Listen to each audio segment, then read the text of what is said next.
Hello, everybody. It's Monday. It's a holiday, and more importantly, it is the launch weekend for the newest game from Uncle Adam and myself. We're here. We're here to talk all about, boom, that right there, Deth Wizards, our newest game. I'm joined by Adam. What's up, brother? How you doing? I'm doing pretty well actually. So far so good. It's a holiday, and that's also very nice. But yeah, I'm glad that it's launched. Let's just say that. Absolutely. I can see the Mhm. party is in full swing in Indeed. your sunroom there. Hmm. There is Hmm. confetti, there's balloons. It's a party all over the place. Indeed. All right. So obviously we're very excited about Deth Wizards. We're going to hang out with you here for a little while. We're going to answer all your questions that you might have about the game. So just, start dropping those in the comments now. Chat it up. Hit us with your questions. But while you're all doing that, Adam, why don't we just tell everybody what the heck even is this? By the by, before we go into anything, if you're interested in the game, or you become interested in the game at any point, or you want to see other things like a battle report and all that, hey, look down there in the description of this video. Why, there's links to everything you could want, including buying the game, which you can get the PDF alone for $13, or the PDF and the book for $18, as well as the supplementary cards that you don't need, but are a nice option for $18 as well. Now, okay, that all out of the way. Linky links all down below. Adam, what the heck is this game? What are we even on about here? What are we doing? So the land of death is it's a nice place. There's they got trees, they got farmers, they got people petting goats, they got kids, they got everything going on. And you play as a necromancer who has been exiled from the land of death for being a necromancer, which is spooky. And then like all good uh, people who have done wrong, you've decided that it is actually the other people who have done wrong, and you are the good guy. And so you're coming back to the land of death, DETH, not death. Like there's anyway. It's an old family name. It's a whole thing. You're coming back to teach those people a lesson. So you're bringing back your undead minions as you've gone off and you've decided to learn and hone your craft, and now you can raise skeletons and zombies and bone golems and death knights and all kinds of crazy things. And you're going back and you are playing and basically battling against the uh, gosh, like the paladins, rangers, villagers, all these different things. It's solo, it's co-op. It's also got the ability to play versus mode. If you want to go necromancer v necromancer, you can totally do that as well. And yeah, that's basically kind of the idea. We've, as far as like things that were a bit of inspiration, we both were a bit inspired by, even though I never really played it, but we were both inspired to some degree by the old video game Dungeon Keeper Oh a yeah, little bit. totally. Yeah, Yeah. absolutely. That's a there's a panoply of things here. So first off, I am a lifelong fan of necromancers. I just want to say that. Like I Sure. going back to I have the character sheet still from like early necromancers I played back in second edition in the early 90s, right? I own two copies of the Dungeons and Dragons second edition complete book of necromancers, one of which is of course mint and still in a bag, and I Sure. refuse to ever take it out, but one is for my Makes reading sense. copy, you see. Yeah. But like yes, Dungeon Keeper, all these kinds of things. Like the idea of playing the bad guy is just like very fun, but also like it's not just that you're playing the bad guy or you're some kind of, as you said, it's not just like you're evil for evil's sake. Like we wanted to have reasoning for going there. Like this person is still the protagonist, right? In their mind. In their Yes. mind, yes, and that's Again, like important. a bit of the thing about this is the like, well, they've driven me to this, like That's right. exactly. And that's obviously, it's not good to go out and kill people and turn them into zombies. It's not nice, which is why you were kicked out in the first place. It is not nice. You are still Yeah. the bad guy, but you're the Yeah. protagonist that's the bad guy. Sure. Sure. And a lot of decisions flowed from that. When Adam originally pitched this to me, like when you came and told me kind of this idea, like, well, this thing and it's this land, it's death, and DTH and all this, and you kind of talked I about this stuff. I kind of came up with the title before I really fleshed out much of the actual idea. Sure. That's kind of the way I roll. All right, our ideation process is often Adam having some like kernels of some really good ideas, and then he'll just throw them at me, and then I'll throw some stuff back at him, and then he'll build on that, and then I'll build on that. We just bounce off each other for a while until it turns into something that's an idea. But look, when you first pitched this out to me, okay, and I'm gonna let this out in the world right now. The first thing that came to my mind was a wizard that had his fists out like this toward the camera, as it were, right? And it said DETHWZRD across there, and I was like, we got to get an art piece like that. And you vetoed me on that one, and I still stand behind that as being something we should have done. I swear I told Sam that we should try to do something like that, and I think it fell through the cracks because I thought that would be a good little kind of interstitial thing. But the idea was not the wizard doing it, but it being like two hands that had been, cut off, but we're still like shackled together as if, this is what happens to a necromancer, that kind of thing. And it was branded and all that kind of stuff. That being said, when you come to TMX, I got a Sharpie. We can write that on your knuckles if you want. 100%. We got to go all the way for the promotion of the game. All right. We'll talk more about stuff as we get into it, but I want to answer a couple questions I saw in the chat here real quickly because some of these we can just knock out real fast. Yep. Hello everyone, by the way. Hope you're all having a great Memorial Day if that's what it is where you are, or if it's just a random Monday. I hope it's a great random Monday wherever you are. Let's see. So somewhere in here, Richard reads, yes. Hey, what's up, Rich? He said, will there be physical copies at TMX? Oh, Rich, how we wish. But no, sadly, there will not be. I don't want to talk about shipping right now. It's a whole thing. Salty. We're very salty. We're very salty. There's a background. That's for the DVD commentary. There was intended to be, Rich. There was intended to be. I will simply leave it at that. If you were waiting until TMX to pick up your copy, you should probably just order it. And then just order it. Yes. You won't have it before. Even if on a good day, you wouldn't have it necessarily before. I don't think. But yeah, that would be the issue. But we're sorry, everybody. It was absolutely our intention. Things just happened. And this is where we are. Okay. Andre said, pretty excited about the premise. How long should a match take on average? Usually like 45 minutes to an hour. In like, once you got the hang of it.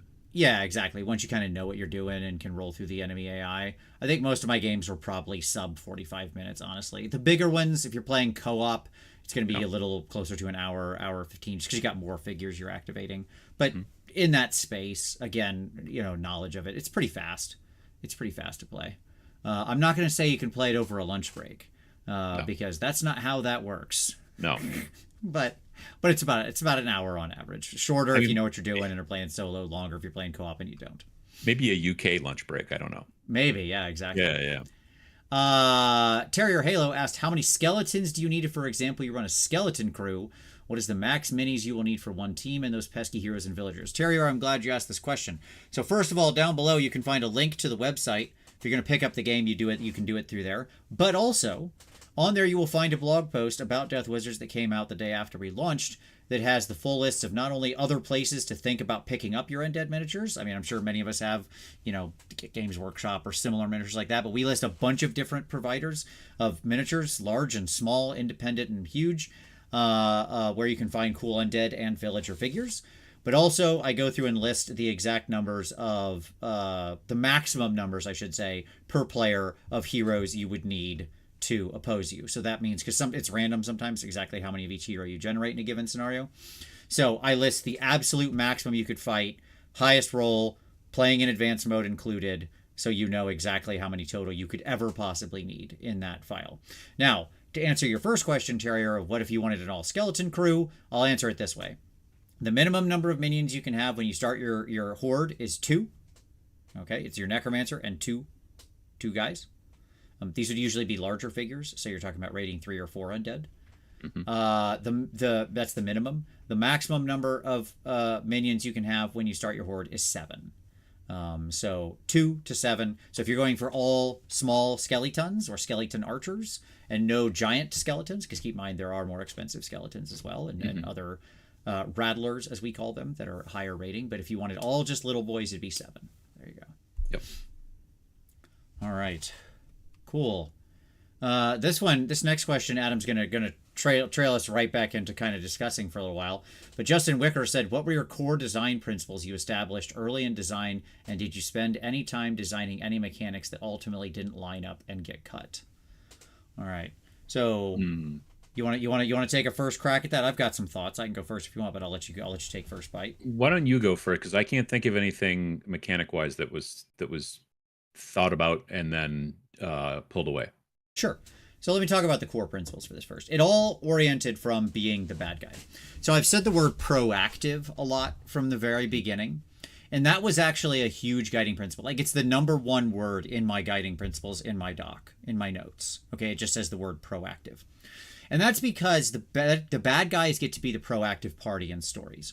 What I mean by that is, like, if you're the hero, bad guy does a thing or threatens to do a thing, right? They have an evil scheme. Hero attempts to stop evil scheme or remediate evil scheme, right? That's the arc, okay? And of storytelling with good guys, bad guys in general. And so it was interesting to me that from the point of view of playing the bad guy, you're the one who's going to be deciding actively the thing you do. So when it came to things like scenario design, you know, the fact that you choose the type of mission you want to run from a sort of like hub system, effectively, it was in my head, where you're like, I want to go rob a graveyard, or I want to go assault a village, or I want to go steal from an arcane college, or stuff like that. Like, that was all in my original notes, right? Because you're the one who's making the decision, and then the heroes will have to react to try to stop you. Mm-hmm. You know, obviously then the other thing was inverting a lot of principles. Like, oftentimes in a game, you win if you just survive. Like, just survive to the end of the time duration. Here, the missions are kill everything, right? So survival flips on its head and becomes kill. So a lot of things like that. You know, other core design principles we had some that we use all the time, which is like, it has to be relatively simple to learn, but have a lot of interest in growing. It has to have a campaign system that allows you to really customize your necromancer. But the other key core principle with this was the undead are just undead, and for the most part don't change. Like, a skeleton's a skeleton. They don't evolve, they don't grow. But the necromancer has to have lots of different ways to grow. That is the protagonist. That's who you're embodying. They needed to have lots of paths, both of initial choice and then ways to grow as the game went on. I have a mechanic that failed too, but I want to pause there and Adam, give you a chance. I really enjoyed the concept as well of the Lair and the impedimenta that are involved with that. I really like that concept because it kind of, you know, we did it first really with with Majestic 13 to some degree. You didn't really have didn't have a base or a lair or anything like that in Space Station Zero. And I'm not saying that every video or every game that we make going forward has that kind of thing going on. I think that would be weird if we did. But it makes a lot of sense. It made a lot of sense in Majestic 13 because it gave me a definite vibe that reminded me a lot of like XCOM, the video game, and stuff like that. And kind of pulled from that a little bit. And then in this situation, it was definitely, you would have a lair. That's the whole point of being a necromancer. I mean, one of the whole points. So, that's kind of the situation there. I think that, I can't really remember anything personally that was something that we were like, we should do this, and then pulled away. I can remember some things that we talked about in Tanks for the Apocalypse, which we were working on after like this got written, and then I was heading into layout, and then we were kind of doubling up there. But that was again a situation where we're like, well, we could add that, but again, we're making a zine that we're trying to keep as small as possible page wise. So whereas with these games, we can let it go a little bit more. We know we didn't want to make it as big as Majestic 13 page wise, but we did end up making it a decent size, so that was good. What was the thing you were going to say? Okay, here's what we cut. I'm gonna remind you to like 2.5 years ago. God, it was a while ago when we first started talking about this, right? Mm-hmm. But you kind of pitched it at me, and I said, okay, I'll go away and think about it. And I made a bunch of notes, and then we were talking. This is at 2.5 years ago, Nova. Okay. Yeah. I remember literally we were walking across the street, and outside of the hotel, and I said, okay, here's my idea. What's going to be cool is we're going to use D10s. And when you generate the heroes you fight, you're going to take a die. Like, I pictured the card. Here's the cards, by the way, if anybody wants to see what they look like. I do have a copy of the cards here. Here they are. There you can see. Okay. But in my head, originally the card was going to be something you like literally had, and you sat down on the table, and then you would take a D10 and roll it to generate the stat, and then you would set the die on the card, and then that would be the stat, right? The problem was that just didn't work. Like, as I started writing and doing little tests with it, I was like, oh, this is terrible. Both from a user experience, because what I would do is just accidentally nudge the die, and then it would get knocked over, and I would like be like, oh crap, what was his defense again? Right? Yeah. So from a like user time and motion study, it didn't work. Right. But then also mechanically it didn't work because the heroes then ended up being like wildly all over the board, right? Yeah, like, I mean, you get a hero that could be a really dumb hero. You know what I mean? Like, yeah, exactly. Really this dude rolls out with like an offensive heroes. 1, and he's just like, yeah. Like, I don't know that we should be calling this guy a hero per se. You know what I mean? Right. Yeah, exactly. Yeah. I like the concept of like having like a little control panel sort of thing, like, you know, to keep track of things, but using dice is a little bit hard. Like we did that to some degree with Reign in Hell, as far as your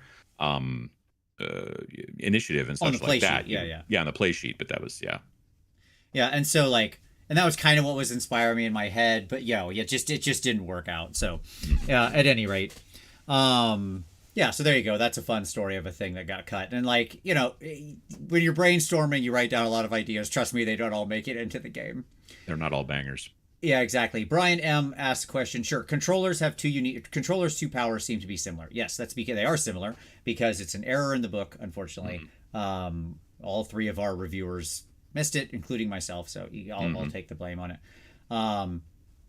And I'm highly sure that is probably me copying the first power and then moving it over here, and then a cat jumped on my table, or I saw, I don't know, a bird or something, and probably didn't then come back and fix it properly. Like like the top part of it is changed, but correct, the bottom part's not, and so I'm pretty sure that's a layout issue, most likely, more than anything. It's all good either way. Regardless, the corrected text for Traitorous Strike has been posted in the Discord. I shared it on Facebook as well. We'll be putting out an FAQ later this week with the updated text in it, and we'll be updating the PDF copy that has the corrected text in it. So the controller will have their second power. I've put it out there in the world. You'll have the official document and all of that. They're meant to have 2 different and distinct powers. We apologize for the error. That was the only real like material error that was in there that got out. So sorry for the escape. These things do happen sometimes. They're always unfortunate, but yeah. Okay. Sean said, sorry if this has been asked already, but what happens to your minions' health between missions? Yeah, they heal. All stats restore back to full in between missions. Yes, absolutely. If you're running consecutive scenarios. Good question, Sean. Dances says 10 to 15 total miniatures. How many of each class would be sufficient? Oh, talking about heroes. So Dance's same answer. Check out down below. Blog post has the maximum number, so you know exactly the absolute maximum of every type of hero you'll fight. There you go. Gustat said, have you guys considered possibly making sliders like those found in Zombicide to keep track of levels, damage, and whatnots? No, we have never considered that, because we'd have to go work with like a producer of those things in plastic or something like that, and that means going to China for that kind of thing, and I'm not really keen to, like, we're not manufacturers and don't want to be in the manufacturing business. I mean, we could do a printout sheet, I guess, but then it's the same problem we were just talking about, where you bump it and then everything goes all over the place. Yeah, I mean, we're not unfortunately, we are not that kind of game company, just because it's just the way it works. So yeah, like a cool board gamey type, gadgets and stuff like that. That's probably not something you're going to see from us any point soon. Yeah.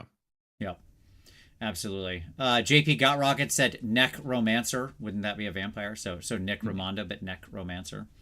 There you go. Well, no, it's just a necromancer. Yeah, sure. Yeah, wouldn't that be a vampire? It's great stuff. Necromanda. Yeah.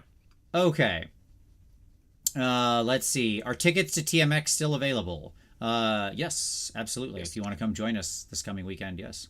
Yeah, there's no actual online. So if you want to get one of the painting classes, those you actually have to buy online, because there are only a limited number of seats. Currently, last I looked, which was this morning, one class has 1 seat and another class has 2 seats left, and the rest of them are all sold out. As far as just coming to TMX, just show up and it'll be fine. Yep. Uh, Hey, there you go. Tinnitus says, waking up in New Zealand to an affordable tabletop game system. Yes, please. Thanks for the work, you guys. Oh, well, thank you, Tinnitus. I really appreciate that. That's the goal. Like, we really do try to focus on making things affordable. It's absolutely a goal. Affordable and accessible. That's really kind of the big thing. Yep, absolutely. It still takes 3 hours to play a small 40K game from the Duke. Yeah, well, that is definitely true. Was the initial inspiration that famous D&D story about a necromancer helping a village, and after a while some adventurers come and wreck his minions and he realizes he was the bad guy? No, not so. I don't know that one. I got to figure out what that story's from. That's interesting. I saw Penny Arcade play during lunch break in their studio. Yeah, but those usually go for 2 or 3 hours. So they maybe have different lunch breaks over there at Penny Arcade, but I've watched some of those myself. Is there a campaign system for solo play, says David? Yes. Yeah. Yeah, and I want to stack on top of that answer. Mm-hmm. The campaign system isn't meant to be just solo or just co-op or just skirmish or anything like that. It's completely inclusive, okay? Mm-hmm. So when you're playing a campaign, your first game could be alone. And then a friend comes over and they want to play. Okay, play with them. That's game 2. And then you do a skirmish game for game 3, and so on and so forth. Like, you can intermingle the games, okay? Mm-hmm. Completely seamlessly between the 3 different play modes for your campaign. So the answer is yes, you can absolutely run however you like and intermingle it, because maybe the different friends come around, maybe it's different co-op people at different times. That's fine. That's all perfectly fine.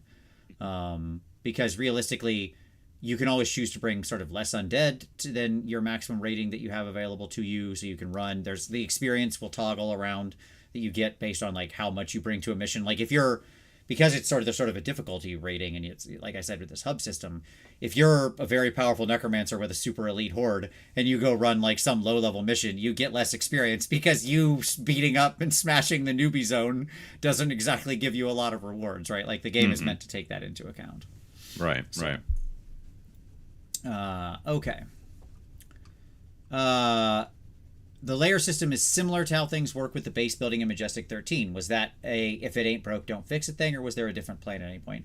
No, it was pretty similar. It was more like, yes, that worked well for this, and there is some different concepts on offer here. Like, I liked the idea of you starting with, like, you know, a hovel, and then it becomes a tower, like that it hits this advanced mode as you kind of go on. And so we got to grow and evolve the system a little bit.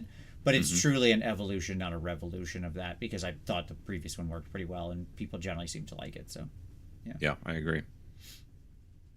Will a war band have? And we called them a horde. So in the first game, it was you had your cabal in Reign in Hell.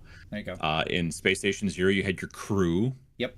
Because they were the crew of the ship that ended up at Space Station Zero. In Majestic 13, it was known as your team. Yep. And in this one, it is referred to as a horde. So just FYI. Good luck to anybody who can keep all that straight. We can't, so I'll be impressed if you can. I sometimes can keep it straight, but not that straight. Anyway, so will a horde have a continuing storyline, or is it a clean slate each game? So if you're playing in a campaign, you are kind of building as you go. Not only is your necromancer getting experience to add, new powers and new stats, new things like that to kind of grow as you go along. But also your actual physical, your zombies, your skeletons, etc. They don't get better, but you can add stuff to them. You can sometimes retire them if you're like, well, I want another one of these and this and that. You can tweak things that way. So yeah, in the post game process section of the book, it kind of explains what happens in between games and how you go with that. So yeah, your band keeps going along, and you can also, you can bring X amount of undead to a mission, but that doesn't mean you brought all of them. You might have some of them, back at the lair so that you're kind of swapping back and forth, right? I mean, that's the whole idea too. Absolutely the case. And extra undead, you might think, well, yeah, but who cares if I have extra undead I'm not bringing? What good is that? So every so often there will be story or lair assaults. Like, the heroes will kind of be fed up enough with your stuff, and the heroes will assault your lair, and there's a little like mathematical sort of equation that you run, and based on the amount of undead you have in your lair, they act as sort of ablative wounds, for lack of a better term, to make sure that that the heroes can't come in and smash your entire horde. But like eventually, your layer has like a defense score and stuff like that all factors into it. But like eventually, if you go do enough bad guy things, the good guys will come attack you in your home, right? And they'll smash up your undead and then leave. They take And your it's toys. not a mission you play. Again, it's Right. kind of almost like a little mini game. There's like some stuff that happens, and then this is the result. I think in live on every other Sunday show yesterday, I kind of equated it to in that Fallout Shelter game that you play on your phone or whatever. There are times you send guys out to go out and root around in the wastelands and come back with stuff, and sometimes they come back hurt. Sometimes they come back they don't come back at all, or sometimes they come back with cool stuff. But it's not something that you actively do. Yeah, you're You not send them actively out. like moving the guy around through the wasteland. You Yeah, just send them out and see what happens when they get back. And this is kind of like that as well. That's right. The Lair assaults. Yep. Yep. Okay. Chuck Rio said, "I love the content from both of you. Where is the battle report? I want to see it in action." It's down there, Chuck. It's in the description. You'll literally find the link for that. You can go directly to snarlingbadger.com, which is linked down there. You can go to deathwizardsgame.com, or you can just link directly to the battle report. All of them are linked down there. So hit any of those links and you will get there. Hey Chang said, how important is the deck? It is completely optional. It can make life easier. It depends on how much you like game aids, because like it can be nice to, for example, set out the heroes that you're fighting, right? The heroes have double-sided cards with their actions on one side, their stats on the other. So if that's a thing, as opposed to flipping through the book or whatever, it can make your life easier for sure. Same with your minions. Your minions have little cards that you can use. And then if you need to remember your layer bonuses, because sometimes those often have impacts in the game, you can have those cards just to know what your layer is doing for you. But they're not. All of that information is in the book. There's nothing unique on the cards. There's nothing special. Like there's nothing on the cards that isn't just in the book. So it is in no way required. We don't want to ever make something like that a required thing, unless for some reason the game like demands it. If we design something that's like, oh, we want this extra piece of it, but no, they're optional. Forgotten streams. So yes, the answer to that is we did release a demo game video. It's a battle report. It's down below, like I said. Okay, cool. Eric Laplante, Vince Ventrella. This game obviously takes a lot of inspiration from Frostgrave or Mordheim. Where would you say the games are similar and where are they different? Well, certainly there's like I want to be pretty clear on this. And this isn't like me being defensive. It's just a statement of fact. Certainly, I'm a huge fan of Mordheim, and I like Frostgrave just fine.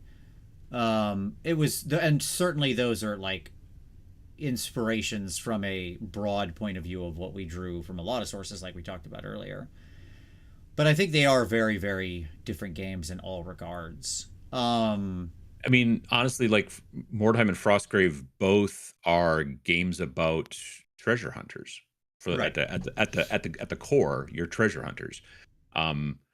So I would say that Frostgrave is much more inspired by Mordheim than Deth Wizards is inspired by Frostgrave or Mordheim. Now, visually, like I did want to make it look. I love the look of Mordheim personally. The book. We didn't go a lot of aesthetic inspiration. Right, we didn't go as crazy as they did in some spots. But we do have like a weird fish with chicken legs. We do have all kinds of strange, like little illustrations and things like that, which that's to some degree inspired by Mordheim for sure. But like Mordheim doesn't have a page texture behind it. Mordheim never bleeds off the edges of the actual page. Everything's always stops, and then there's white space at the margins and things like that. And we wanted to kind of like visually at least take it a little bit beyond that. But as far as actual I don't know. I think as far as mechanics, I would say that besides the fact that it's not a game about treasure hunters, it's a totally different thing. And also it's, solo and co-op, which I don't think there's any solo and co-op that I've ever seen in Mordheim, unless they made some sort of expansion that I missed, which is possible. You can play Frostgrave solo, I think. But again, I think that's an expansion. It wasn't in the original book, I don't believe. Right. But I think there's, prima facie similarity, certainly because of the aesthetic similarities like that. Like that's obviously a part of the palette we drew from for our aesthetic inspiration. But obviously, like thematically, I think it's actually quite a bit different in both mechanically. Obviously, it's way different than something like Yeah, yeah. Wargame. But also just like what you're doing, what the point of the game is, what the actions you're taking, the way you're choosing your missions, the way you're going about them, the way you sort of advance, and the things you engage in are very, very different, right? From the both the high level sort of conceptual, if you're going to use like a big game theory stuff, like at either end of the spectrum, from the initial concept and theming all the way down to ephemera, there's lots of differences. Like they're actually not very similar once you get past the sort of surface aesthetics, I suppose. The kind of gritty, dark fantasy Yeah. is, yeah, that's kind of where they start to diverge, really, for sure. Okay, let's see. And then, Radio Free Hammer Hall. I have a group of friends that are really into board games, but not miniatures games. What would be your pitch for the game for that sort of audience? Oh boy. Okay. Adam, you want to take a crack at this one? You want to be our pitch man?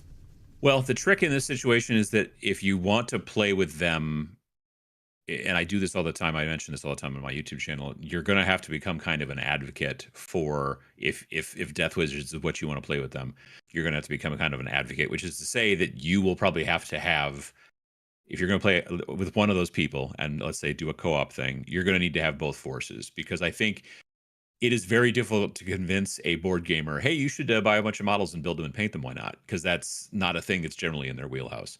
So you may have to, basically figure out how you're going to work all this as far as the miniatures, the terrain, etc. Miniatures for both the, the undead and the necromancer, but also the heroes and such. I don't know that it's, I don't know. Like, it doesn't. I'll just say that it doesn't really have a board game vibe particularly, but I think that it can certainly be something that a person who understands tabletop games in general. I think a person who's been playing board games will not have a hard time understanding the concepts of this after a turn. You know what I mean? There's Yeah. not, Yeah. Absolutely. Yeah. I would say set up one of the story missions and then take them through it in a co-op Yeah. way. Yeah, Right? exactly. Like that Yeah. would be the pitch I think that I would use. Like, so it feels like a more directed experience, because there it's like in a board game you're generally like trying to accomplish something, right? And so like, okay, we're here, we're attacking this village, this is what we're trying to accomplish, we got to kill all the heroes, let's go, right? And like these are your guys, here's their little stats or whatever, go, right? Obviously it's going to have a lot more RNG than I think many board games have, depending on the board games you like. But I think beyond that you could get them over the hump. Yeah. Mr. Zulardi said, got to play my first story mission yesterday. I was a Stitcher and my brother was a Spirit Caller. It was a fun, fast time. Planning on doing a full story campaign next weekend. Oh, that's awesome. Nice. Good to hear. That's fantastic. ULC Battle Reports. Will the optional cards be available to print? I'm willing to pay the same price, just not the shipping for Europe. Well, I appreciate that. The answer is yes. We had a big conversation about this last night. We don't have a date yet because they're going to take some, because Adam has to do some redesign, and obviously TMX is this week, so there is a lot on Adam's plate already. But yes, the answer is we are going to make a digital version of the cards available. They won't be like perfect double-sided printy cards, but they'll like some magic where you can like have it print perfectly on both sides. Like that's not going to happen, but they'll be the cards. You can print them out. You can cut them out, put them in a sleeve or something if you want, put them in front of you and use them all the same. So that way you don't have to pay the shipping cost for those in other parts of the world. Absolutely. The layout. So when we work with the print company to do the cards, each side of a card is a page in the final PDF that we send. So that always starts with the back of a card, and then the next piece is the front of the card, and then they just go like that, and it's just page. If we just took that and put it out there for you folks to print, then every card would take up a piece of paper, which obviously you guys don't want. I mean, I can understand that. So, but the problem is because they're tarot-sized cards, we can only fit really 4 to a page. So I'm going to have to go through and take all the cards, and it's 43 or whatever cards, and kind of lay them out so that we can do that. And plus the heroes are the ones that are actually double-sided. A lot of them just have the artwork on the back, which says, Lair and Impedimenta, and has the logo, and it's fun. But for the 7 different heroes, there is no back the card that just has a cool logo. There's the front of the card that has the stats and stuff like that, and the back of the card has the information for how they activate and basically the AI, and they're all different.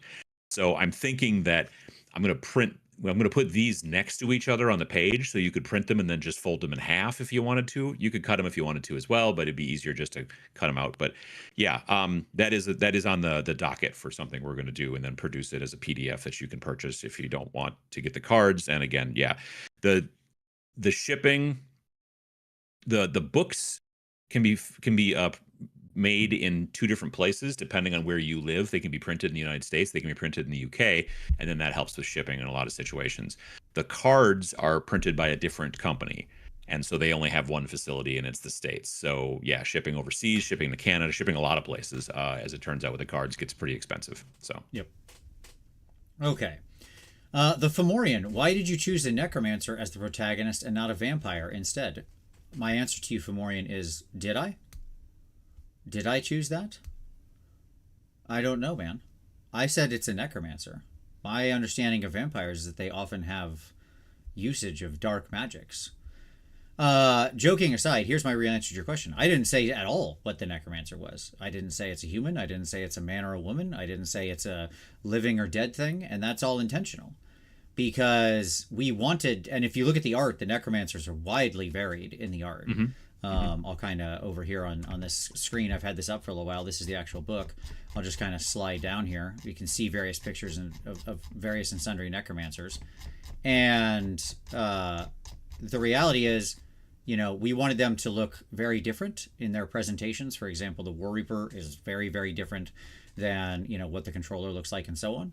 Because I wanted you to be able to make whatever you wanted.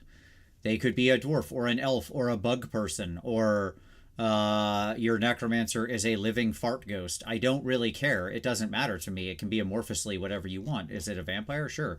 Whatever it is, it's, your necromancer is an immortal being because of the dark magic that's empowered them. So my answer is we did. There you go. You can do it any way you want. That's the thing that I love about games like this that are miniature agnostic, is that you can sculpt these things any way that you want, or kit bash, or find 3D print files, STLs, that kind of stuff. I mean, back when we first launched Reign in Hell, somebody made a cabal for Reign in Hell that was just, I think, like 7 or 8 dudes in suits. I'm like, okay, yeah, I get you. Like, you don't have to go beyond that. I get it totally.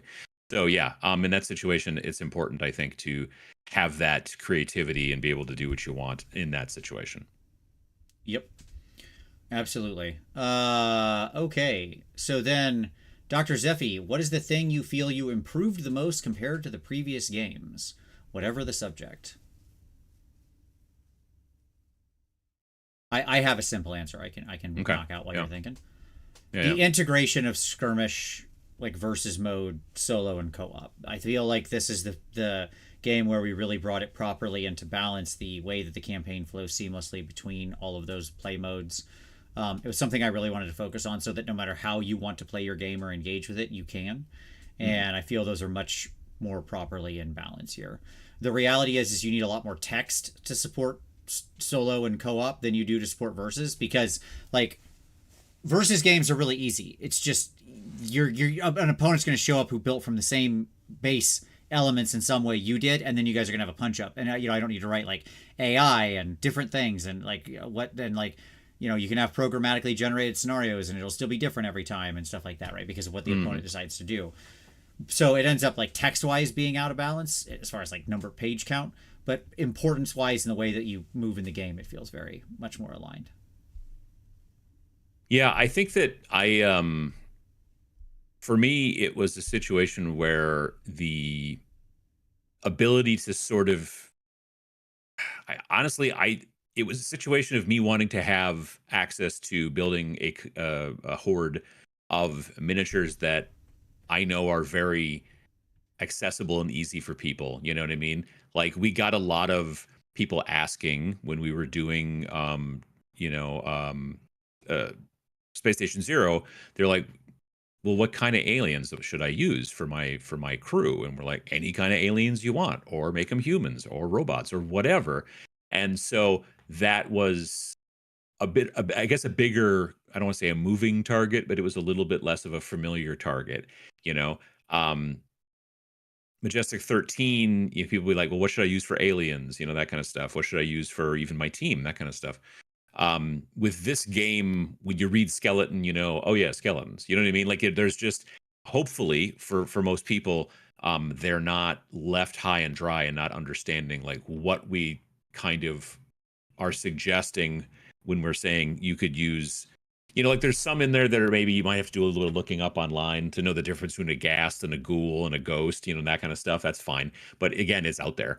And also having the different types helps you to know, well, this isn't a spirit because it says it's a feeder. So, okay, it's not a ghost. So I know that now at least, But again, there are some things you can get a little squirrely with, like what's a death knight look like? Well, whatever you want it to, for sure. But a skeleton, a zombie, a vampire, like these are all things that we know relatively well.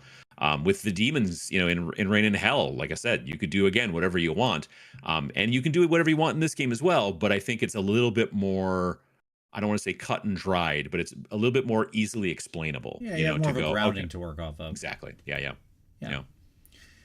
All right. Terrier said, what's Adam's favorite necromancer? And Vince answered this already, but he's welcome to answer again. So which legacy is your favorite, I think is what he's asking. I think from a modeling standpoint, I'm really looking forward to doing a War Reaper. But I think that the necromancer I'm working on right now, actually, that I'll be working on Twitch probably later tonight. That one is much more of a, I don't know. There's a part of me that wants him to be a spirit caller, but I think there's instead maybe a bigger part of him, of me, that wants him to be a like a dread horde master. I honestly, because I think that I already have a lot of skeletons already painted, so I can just keep throwing out skeletons all day long, and that's fine. Sure. And so I think that'd be kind of fun. So yeah, probably dread horde master, but the modeling specifically for the War Reaper, I think to me is very interesting, and I'm looking forward to doing that. But playing the War Reaper is a very different experience than playing the Dread Horde Master. Dread Horde Master is definitely kind of a stand back sort of situation, and War Reaper is really get up there and get blood on you, So absolutely. Okay. My answer, by the way, for those who didn't catch it, is Stitcher is my favorite, and Monster Master is right behind. So there you go. Okay, the Fomorian, why are there no werewolves or bats available as undead minions? Because they're not undead. That's the simplest answer. Werewolves are werewolves and their own thing, and bats and dire wolves and stuff like that are living creatures. And we wanted to stick to a particular aesthetic and mostly undead. I mean, that being said, never say never. Who knows what we'll supplement in the future.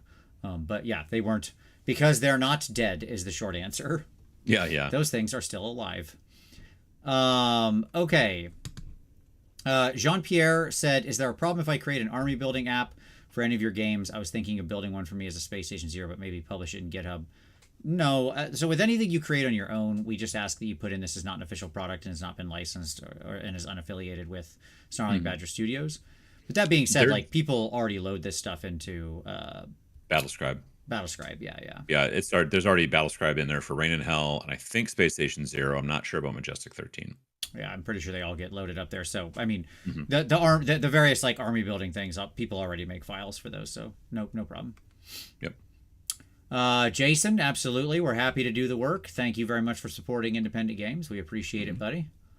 Let's see. Boop, boop, boop, boop, boop, boop, boop. Oh my gosh, I'm behind. Okay, where are we at here? I lost it. It jumped. It did the old jump. I hate the jump. Yeah, no, it happens to me all the time. I know you wouldn't change it as it's fundamental to a miniatures game. This is what Happy Dude says. But would AI be easier if you were on a grid? Thinking the Hero Quest AI app here. Love your work. I appreciate that. Not in this case. The way that they work, it's not this particular AI having a grid or not wouldn't have any effect on it because of what they're trying to do and what they mainly try to head to the closest, or furthest or whatever. They have they'll be moving towards you or moving away from you depending on what the type of hero they are. Do they want to skirmish away or stuff like that? Right. Tori Griffin, average game time, solo probably 45 minutes or less, co-op probably an hour-ish. Again, depending on experience. Once you get the game under your belt and know what you're doing. Okay. There you go. We answered Justin. We answered that. Our personal favorite necromantic legacy. Do you consider the game suitable for 2v2 and 3v3? Certainly we did do 2v2 testing. I never did 3v3, so I can't answer that question. But yes, the game can absolutely work 2v2, 100%. Like the skirmish board is built with 4 player slots on it. So it's like in skirmish mode, it's meant to be between 2 and 4 players. That's 100% in design and how it was tested and meant to be played. Meaning 4 players going at it like free for all. Yeah, free for all or whatever. Or 2-on-2. Yes. I wouldn't do 3-on-1. That's probably unfair. I don't know. I guess maybe the one necromancer was really powerful. That could be fun. If you had a super high rating party and experienced necromancer going up against 3 newbies, there could be something to that. We never tested that, but that sounds like fun. Okay. Let's see. Hi guys, do you intend to create a reversal of one of your games? Like Majestic 13 with the aliens or this new Deth Wizards but with the heroes? We never really talk about what we're doing in the future, but like in general, I wouldn't be interested to just do like take the thing and reverse it, like flip it up, slap it back, reverse it. Because there's just not enough meat on that bone. I'd want to do something a little more. But if there was a good story reason to evolve something, sure. The whole kind of concept of Deth Wizards is that it already is a reversal. You know what I mean? Like there's plenty of other games where you play the good guys and you fight off necromancers. In this one, you're the necromancer fighting off the good guys. So in that situation, it makes sense. I mean, a game where you're the aliens and the humans are the bad guys. I mean, again, at that point, it seems almost a little bit, I don't want to say simple, but you know what I mean? It's like that one could be interesting if we hadn't already done, I think, Majestic 13, which is, kind of the more standard way. So, yeah. Yep, exactly. Cassandra said, are you planning more battle reports and or other gameplay focused content? Potentially, it depends. Like we were talking last night about what our future plans are. There's a lot of like actual travel and stuff that's happening in both of our schedules in the future, but we're also trying to get it in the hands of other people who can make battle report content with it. So hopefully the community can step up and also produce some of that stuff, and we'll always share that out. So like when we see other independent producers playing games of our game, we will share that out on our own socials and stuff, so that way you can go check that out, because all of us are stronger than any one of us, and so on and so forth, all that kind of thing. Terrier, it's kind of a inside baseball question, but the question about being exclusive at Wargame Vault. Yeah, I mean, like at the moment we are. That's how it works. But like, there's basically different rules. You just talk to your rep and say, or maybe there's even a switch in the back end when you first set up, and you say you're going to be exclusive, and then like I think that exclusivity, if you sell it on your own website, like direct, and through say somebody like Wargame Vault, then you're still being exclusive. It's just that if you sell it through, let's say Wargame Vault, but also My Mini Factory / Only Games, who is starting to get into that, or somebody like Steve Jackson's, they've got a what they call E23. It's like their Warehouse 23, but for like PDF stuff. If you start selling at places like that, then you get a slightly smaller percentage. It's the difference between them taking 30% and I think 35%. So yeah. Hey, Zambies is here. Hey, Zambies, looking forward to seeing you later this week. Did I hear necromancy? Yeah, you most certainly did. Indeed. New Painter wants to know if we'll see cello-based undead in future supplements. Hey, never say never, New Painter. Okay. Alex said the congratulations on the launch. The art is great. We agree. You want to talk about the art real quick, actually? The 2 people who did the art? Yeah, so the more like the ones that are here on the screen on both sides, these are both done by Martin McCoy, and he is an artist out of New England somewhere. And he has been doing kind of work. I found him someplace online. I saw an article that had like some of his art, and I thought it was pretty cool. And then I started following him on Instagram, and then I've been following him on Instagram for a long time. I think it was this past year at Nova when I first saw some of his stuff like in person, because he's also working on a game called Moss Cairn, I believe, which is I think it's maybe an RPG, but for some reason it was at Nova, because I don't think it's a miniatures game. I think it's an RPG, but it's basically like forest creatures with like swords and shields and cool stuff like that and Yeah, everything like super that. cool art.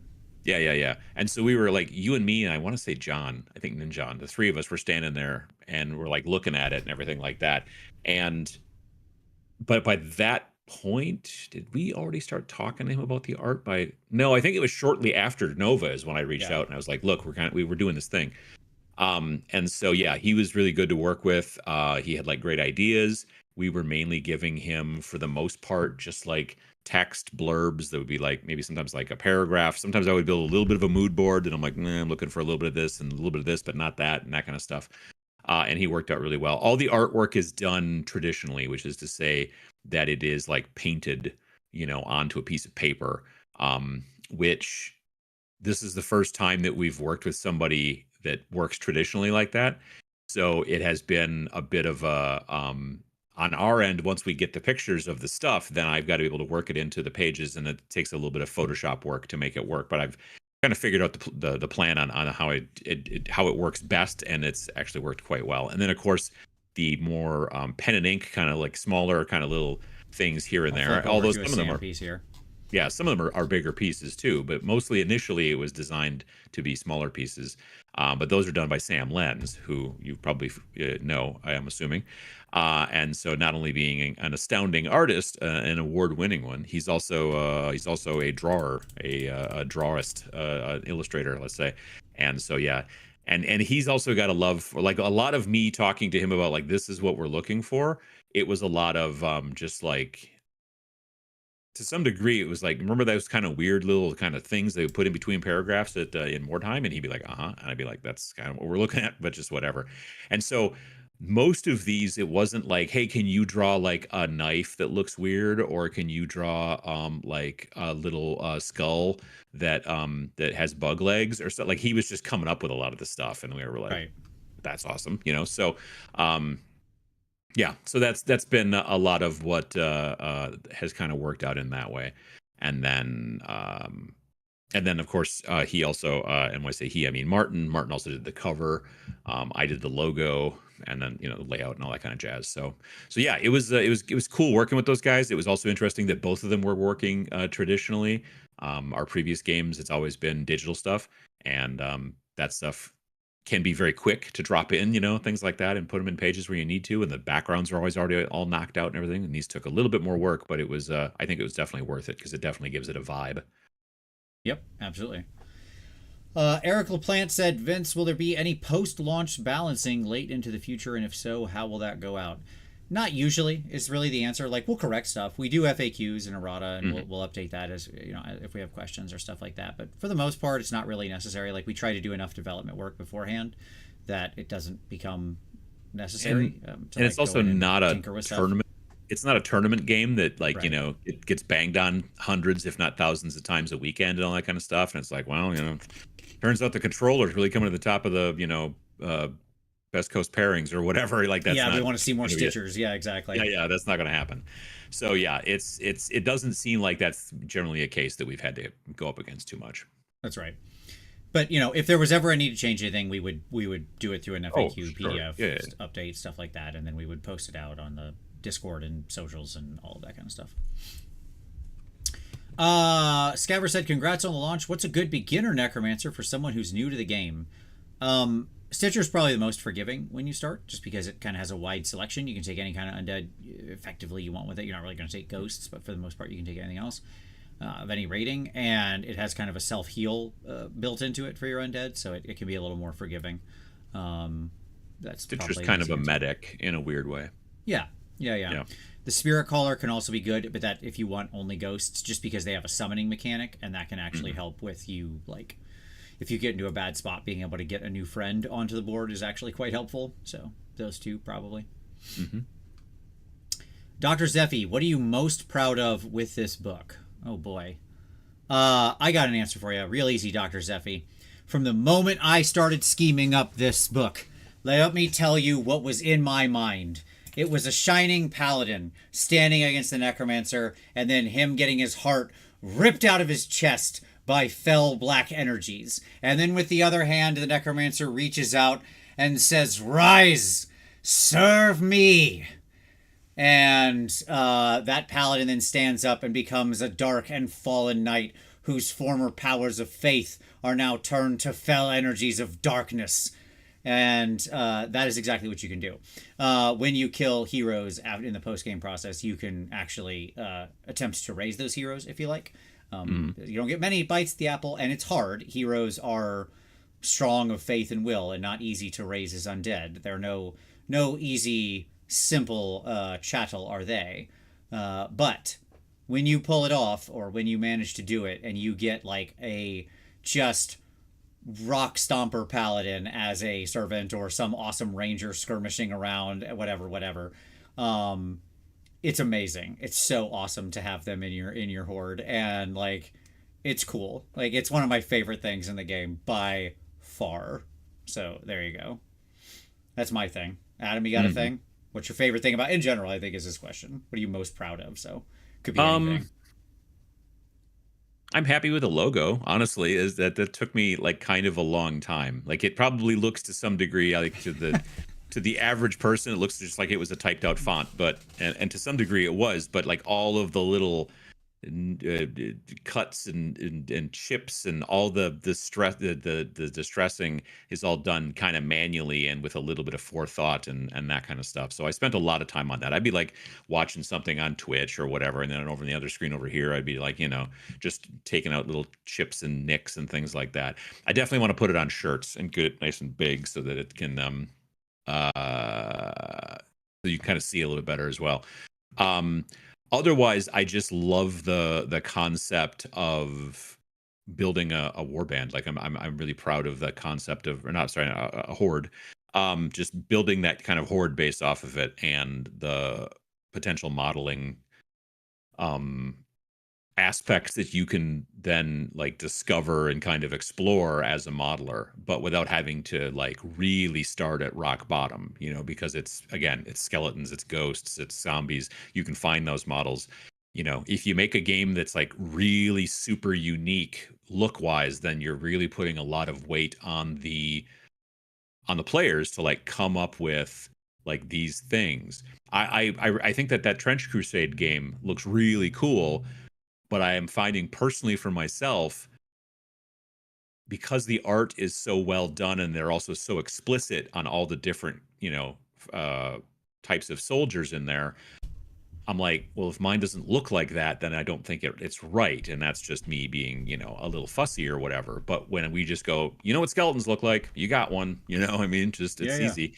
I think that helps a lot for accessibility to people who are new or whether they've been doing it for a while, and being able to get into the game without having to worry too much about like where to find this and where to find that. Everything, they can kind of pretty much just be like, oh yeah, skeletons, I'll just go find skeletons online, But again, we do have a blog post if you don't know where to find skeletons online.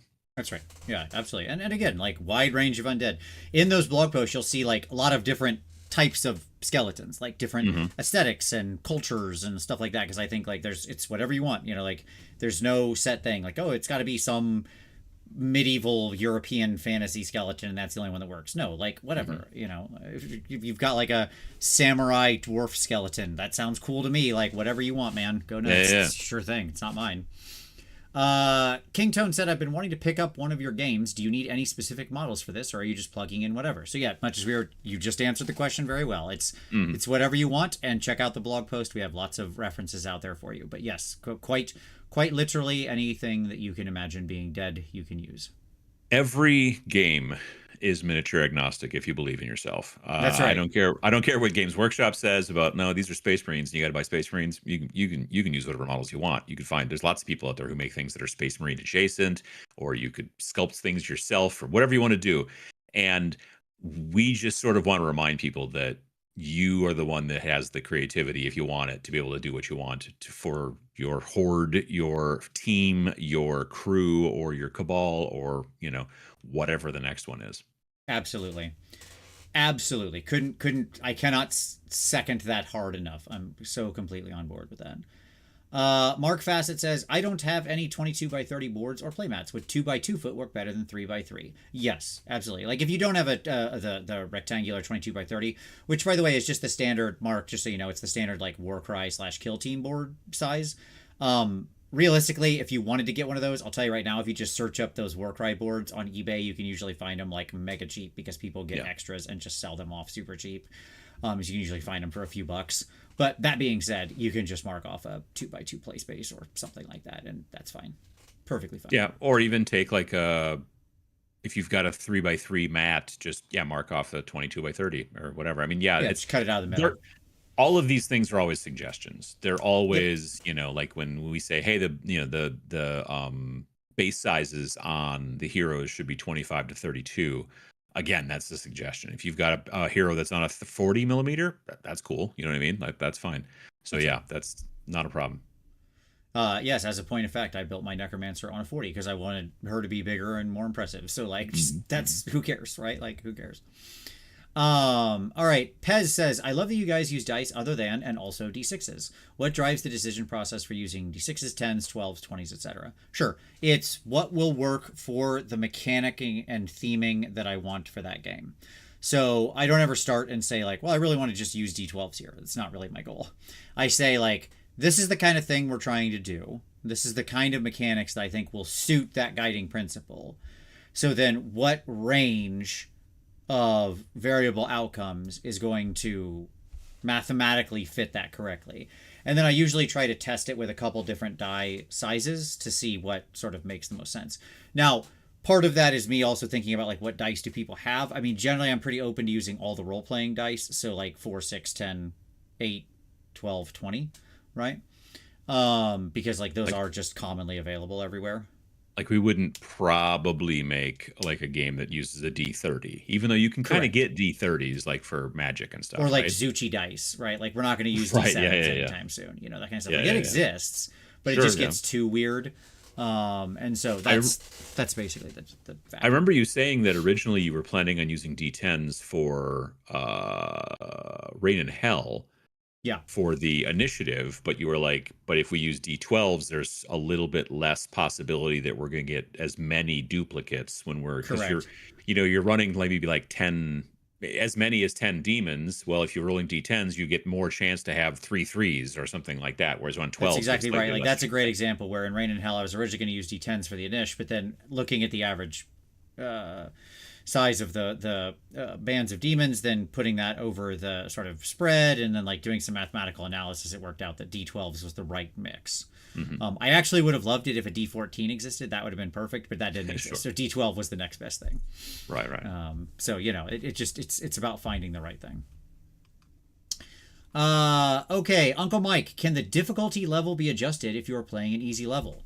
So glad you asked that question, Mike. 100% and in both directions. So the introductory missions are meant to be like, I'll call them relatively straightforward. That is to say, like, they're not super hard. They're not incredibly easy, but they're not super hard either. They're just like pretty stock standard. And you should be comfortable with them and be able to navigate them, even if this is like sort of the first time you're ever playing anything. As the game progresses, it certainly gets harder. Now, you can always choose to play down. Like, it's a hub mission. You choose to engage in your missions however you want. So if you want to run the lower or easier difficulty missions, like things with a difficulty rating lower than your rating, you can just do so. You can bring less undead or bring more undead and just get a little less experience. You can also choose to make them all harder. So each mission has an advanced mode it can be run in, which basically sets it on hard mode. Some of them get very hard when you turn on advanced mode. I just want to say this, like, and warn people, like, they were intentionally, that was for like our grinders, for the people who are like, I am really good at tactics and I will just house all this stuff. So like, no problem. For those high skill, sort of high information players, we put in the advanced mode, and some of those missions get like real tough on advanced mode. But they also can yield more rewards in advanced mode as well. So, that's cool. So there you go. So yes, there's a difficulty slider kind of in both directions how you play it. Absolutely, again, part of what I wanted to make sure we had when I was thinking about, like, if we're going to let people choose this, then we got to let people choose this. You are the proactive party, right? And so that's right in line. I mentioned that original guiding principle of proactivity and how it flowed through to every decision in the game, and I really mean that, right?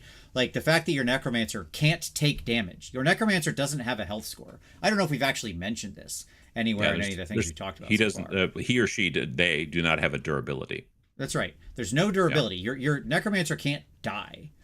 Okay, they are an immortal being.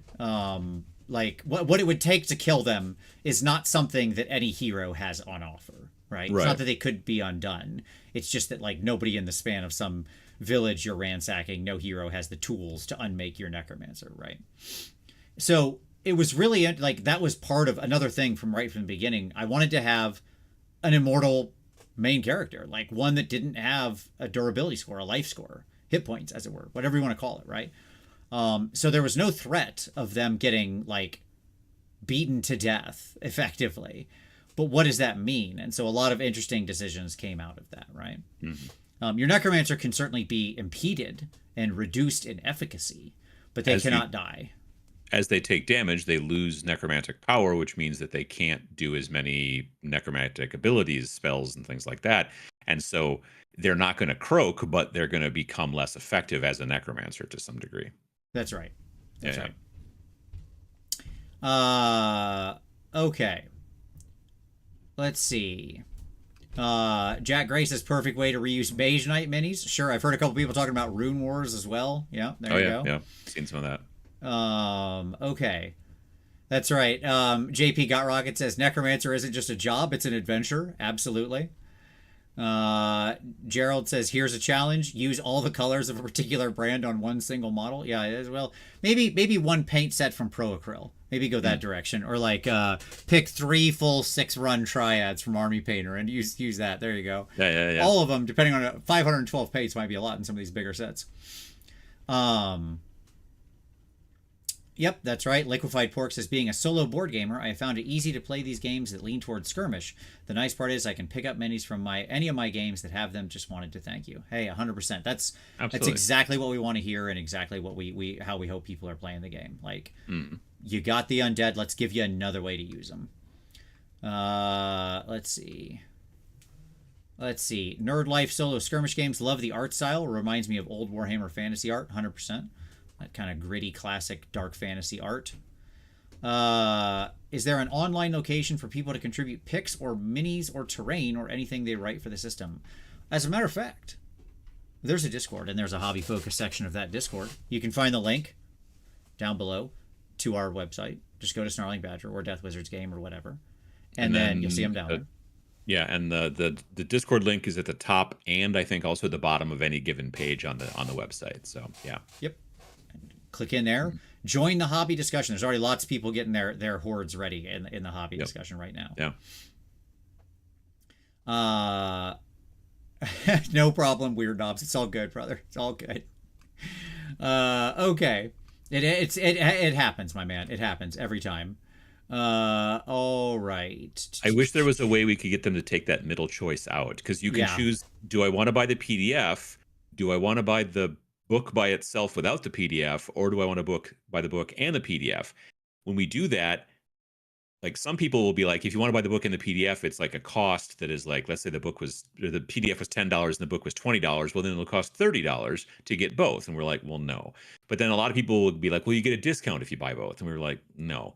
We'll just be like, we'll give you the PDF for $0 if you buy the book. But the problem is that middle choice, you can't take out for some reason. It's some sort of programming thing on the website. So we can't pull that one out. And every once in a while, someone clicks on that and then they don't get their PDF. But if you've done that, generally, if you reach out to the customer service email that's in the receipt that you got, they take care of it like really fast. So we've heard that several times so far. Swap it around. I think last person I saw that had that happen, they got it fixed within like 5 minutes.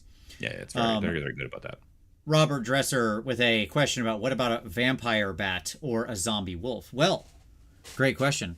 Zombie wolf, I would call that just a zombie. So if you want to model your zombies, like zombies a choice. If you want to model your zombies as sort of undead wolves, put them on the base, go nuts. Your zombies are zombie wolves. Cool. Again, your zombies could be anything. Whatever. Lots of things can be zombified, it turns out. I've seen all of those movies. Lots of things get turned into zombies. True. Bubba Doom, I appreciate it. Thank you very much. Absolutely. Are there? What's the largest base size for the game? Haven't had a chance to check out the rules. The flesh golem, the giant skeleton, and the giant zombie are all on. What do we recommend? 40 to 60 mil bases, I think, or 50 to 60 mil bases. 50 to 60, I think, for those guys because they're the biggest. Yeah. Yeah. So that's kind of the biggest stuff. Mm-hmm. Void Spark. Are there options for mounting your necromancer? No, not specifically. But again, if you want your necromancer to ride a pale horse, go nuts. Like there's no rules thing for it, but you can model it however you want. They're just not going to get, like the benefit of being able to move faster or anything along those lines. We haven't really come up with anything like that. We're pretty much. You could always take the special abilities that increase their stats, or you could increase their move and stuff like that. Like you do have stat control. So like, you put them on a horse, you increase their defense by 1, their move by 1. You take your special abilities that increase movement and stuff like that. Like you can make it happen through the mechanics because the mechanics are general in that way. So it's just I don't have anything that says like put him on a horse and this happens. Put on a horse and move 3 extra inches or whatever. Right. And then your second question of could I have mine ride the back of a war sphinx?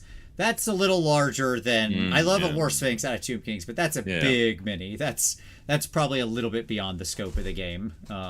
Even for when do anything you want, that might be pushing it just a tad. Ben, absolutely. Thank you very much. Guy Beckett, thanks for the super cool game where I've had vampires for a few years but never got to painting them. Now I have an excuse to get through a few boxes and exclusive minis this year. Well, that's fantastic.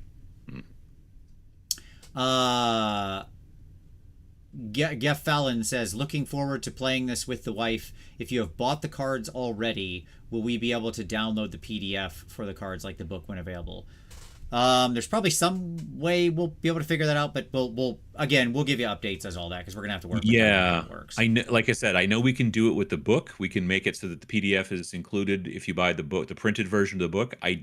Because we've never done it before, I can't say for sure whether you can do that with the if you buy the cards, you automatically get the PDF as well included. But if there is, that's probably the way we would do it. I don't know why we wouldn't, but I'll take a look and see. Yep. More answers to come on that soon. We're just getting into it. Yeah. The Fomorian said, will the game board be bigger in co-op with 2+ players, or does it always stay the same? Nope, same size board. 2 to 4 players, same size board. It gets snug when you're playing like when you're playing like a 2-on-2 skirmish. It can There's a lot of things going on, but that's all right. Yeah, there's lots going on. Yeah. Busy board means happy people. Lots of action. Yeah. All right. That's right, JP Got Rockets. I agree with you. Who's to say the Necromancer's the bad guy? He's offering life after death. The heroes are trying to keep that from happening, so you tell me who the real bad guy is. Yeah, you know what? That's a great perspective. Craig says, where are the cards? I can't see an option on Wargame Vault. So it actually links you over to Card Vault or whatever, but if you go through, Craig, if you go through our website down below, like if you just go to deathwizardsgame.com, you'll see the card link there for it. Also, if you just go to drivethroughcards.com, currently the Deth Wizards card are at number 1, which I didn't even take a look at. So there you go. Awesome. There you go, Craig. Yeah, so you can either go to drivethroughcards or you can go to deathwizardsgame.com or snarlingbadger.com and all that kind of stuff. But yeah, you can find links there. Haunts Wargaming says, I'm planning on doing a bat rep for this at some point. That's awesome. Haunts, when you do it, share it out to us. Make sure you tag both Adam and I when you share it out so we can re-share there, boost the signal as it were. Okay. Yeah, Arc Thunder. I'm glad you asked this question. So Arc Thunder says, I was digging into the rules and I'm interested in the Monster Master, but I'm curious about the playstyle. It's a very restrictive legacy, and I wonder what your experiences in playtesting were. It's a great question. Okay, so the Monster Master, the trick with them is, so let me explain a core thing going on in the game here, which we haven't talked about too much. All the undead have ratings. So like a simple skeleton is rating 1. Okay? In fact, I'll just flip to the page here so you can all kind of see it in action. Why is my mouse not working? There we go. Now my mouse is working. It woke up. Okay, I'm just going to go to the page here. There we go. Where's my... Boop. There we go. Okay, minion list. So, blah, blah. Here's a bunch of minions, right? And they all have a rating next to them. And you can see they also have a type, Rattler, Shambler, Feeder, and so on and so forth. Okay, so when you look at an individual minion, this is one of the balancing factors of the game. One of the problems classically with games like this is that with different size hordes, there's usually an advantage one way or the other. What I mean by that is there's usually an advantage in activation if you have a bunch of individual dudes, because you just get like more activations, so you can be in more places and sort of board control type of stuff, where you just get more chances to react to your opponent, i.e. the swarm them with little dinguses is a good strat. Adam used this against me very effectively when we've played Warcry many times, and Adam has his like 13 Skaven dudes. Yeah, the plague priest or whatever they're called. Plague Exactly. monks. Or some games it'll be the opposite. There's like an advantage to being hyper elite, where you just like can't be killed, and depending on the nature of the mission, you just kind of, it just becomes this like burn down race. So this is something that often happens in like full size Age of Sigmar with Sons of Badmod or similar type of things, right? Where you got just like 4 big dudes. At any rate, the way we solved this was through the rating system. So every time you activate 4 rating worth of undead. So the person with the single big powerful vampire gets to activate that vampire and that vampire alone. Now that vampire can do a lot on their turn. They have a lot more special abilities, higher stats, more capabilities, and can generally like flatline a rating 1 undead if they get into them in a positive situation. Whereas the rating 1 undead isn't going to flatline the rating 4 guy, obviously, in the same return. But you activate your 4 skeletons, that gives you more presence. You might be able to move out. You have more things to move, more reactions, but you don't have any individual. But you don't have as much like sort of power centralized, right? So now to return to the Monster Master can only have rating 3 or rating 4 undead. The advantage there is their rating 3 and rating 4 undead is better than most anybody else's, because they get to upgrade it and do other stuff with it, improve their stats. What we found in playtesting was it's actually quite an effective strategy, because it plays very differently. So different legacies will actually play differently. They'll have different play patterns, and that's, again, intentional design. So, like, your spirits, for example, like your spirit caller tends to be a sort of, like, glass cannon type of player. A lot of the spirits are very fast, and because they're also ethereal, they can just, like, move through terrain and stuff, so they're very maneuverable, and they hit really hard. But they die fairly easy. Like, there's not a lot holding them to this world, so it's pretty easy for the heroes to banish them. So you often want to be, like, you're summoning new ones and kind of doing almost like you're shooting them out, trying to, like, burn down a hero, and then, like, you die on the crackback, right? And then you have more to replace them or something like that. Whereas the Monster Master is probably the one who can most effectively sort of just, like, body tank into scenarios. He can be the most forward pressing, where his minions are just very hard for the heroes to actually stop, to like bring down. And so, because they can take just egregious amounts of punishment, and they also like hit hard enough that like they can move up into a position, let the hero come to them, and then kill them on the swing back, and then allow the necro to like, they take buffs really well because there's so few of them. So like they do the best with a sort of like buff focused as opposed to a kill focused necromancer. So lots of different elements like that.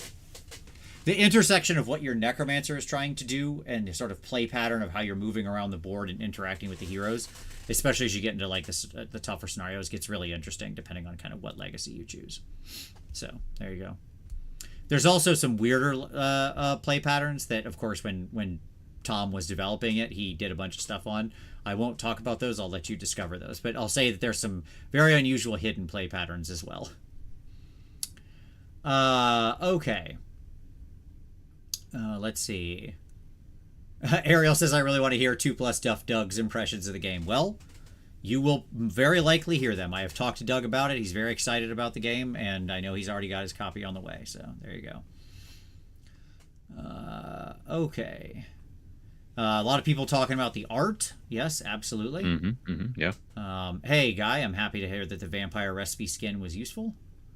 JP Got Rocket said, Sam who? Never heard of him. You think he's got an art book or something you could buy? I've heard that maybe there is an art of Sam Lens you could look into. It's from Dave Taylor Miniatures. Yeah, that's right. I believe it might be kickstarting right now. Business question: are you more popular among gamers in the U.S., Canada, and or Europe? Like, you mean in general, all as a told? I don't know. Can we look at like our sales and see where they come from? Do we have a geography report? Know if we do. Like, we've got a bunch of different reports about sales, the things we can look at, and that kind of stuff, but I don't know if they're geographically located. That's a good question. I'll have to take a look. Yeah, I don't know that we've ever tried that. That's a very interesting question. Yeah. Okay, so Craig asked about the cards. Yep, got that question. Justin Wicker said, would you consider returning to an older game to do a remaster or an update based on the design technology you have learned in developing other games? I'm not going to say never, is my answer there. Do we have any immediate plans for that? No. But is it something that we like have discussed on occasion or thought about idly? Sure. Sure. But, there's nothing immediate. Yeah, no, I don't know. I've I don't kicked want around to the charge you idea. twice for the same thing. That's what I would feel No, like we're doing. no, and we've talked about, like, people sometimes ask us stuff like, "Oh, well, why don't you do like a fancy version that's got like a hardcover and color insides and all that kind of stuff?" And I think part of it is just because it would be so much more expensive, and I understand that there are folks out there that are happy to pay like more than twice as much as what we're charging right now for a book if it's got color on the insides and got a hardcover and all that kind of stuff. But it could potentially be even more than half as much, or twice as much. Let me say that way. The other situation though is then it's also us having, well, it's me then having to lay it all out again and like add in new things. And also when we work with artists, we're generally working with them with the concept that they're doing it in things in black and white, because Right. that saves us money, it's quicker for a lot of them in those situations.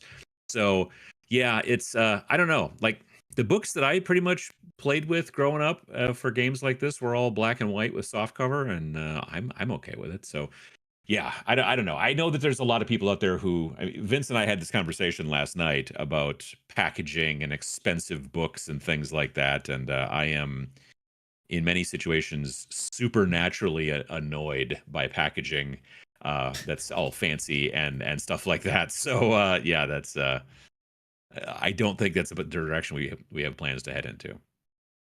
Yeah, I mean, like, the future can hold many and exciting things. So you never know. But like, I'll say this for sure: if we were ever going to do a remaster of some kind, I would want to do more than just like update things or smooth things out, like as you mentioned, including a layer Yeah, yeah. system or something like that. Like, I would want the game, I would want to be putting out real value, because I wouldn't want to feel like we were just trying to like, you know, hey, let's see if we can get some more money out of people. Like, I'm not interested in that. I'm really not. Like, I want I'm it to not feel like, either. oh, cool, I'm getting something for my dollar. Period. But the downside then is that then the people who bought the original book would be like, so unless I pay way more, I don't get that stuff. You know what I mean? Like that becomes this kind of have and have nots thing too, which is sort of, so in those situations, I would almost want to release a secondary version that had two versions, like an updated or whatever soft cover, but then also a super fancy hardcover of the update as well. And again, that's just, I don't know, it heads in a direction that I'm not sure about, frankly. Adam's always very worried about how past people are going to feel, past purchasers are going to feel about future sorts of innovations. My answer is always to that is always they'll be fine. They're okay. If they're happy, they're happy. Yeah, yeah. But we'll see. We'll see. I don't know. What do you think? You can tell us in the comments and stuff like that if it's something you want to see, and make your voice heard, and we'll see there. What kind of dice are used? D6s and D10s. There you go. Thank you, Kendrick. Much appreciated. Callisto is responding to my enthusiasm over ripping a paladin's heart out and raising him. Well, I mean, You should not be worried. It excites me very much. Okay. Zambies loves the Z in the logo, by the way. You have to understand how much, like, Adam's not joking around when he talks about the logo. Like, although you can't see it at the scale we're looking at on the screen, but like Adam and I, he spent like an hour as he's going over like individual knockouts and dots and brushstrokes and damage and scratches and things like that he's putting in there. Like, the amount of detail the man puts into this stuff, that just like, for like details that I'm quite sure most people never notice, but it lends to the overall quality. You do the like presentation. It's just very particular things.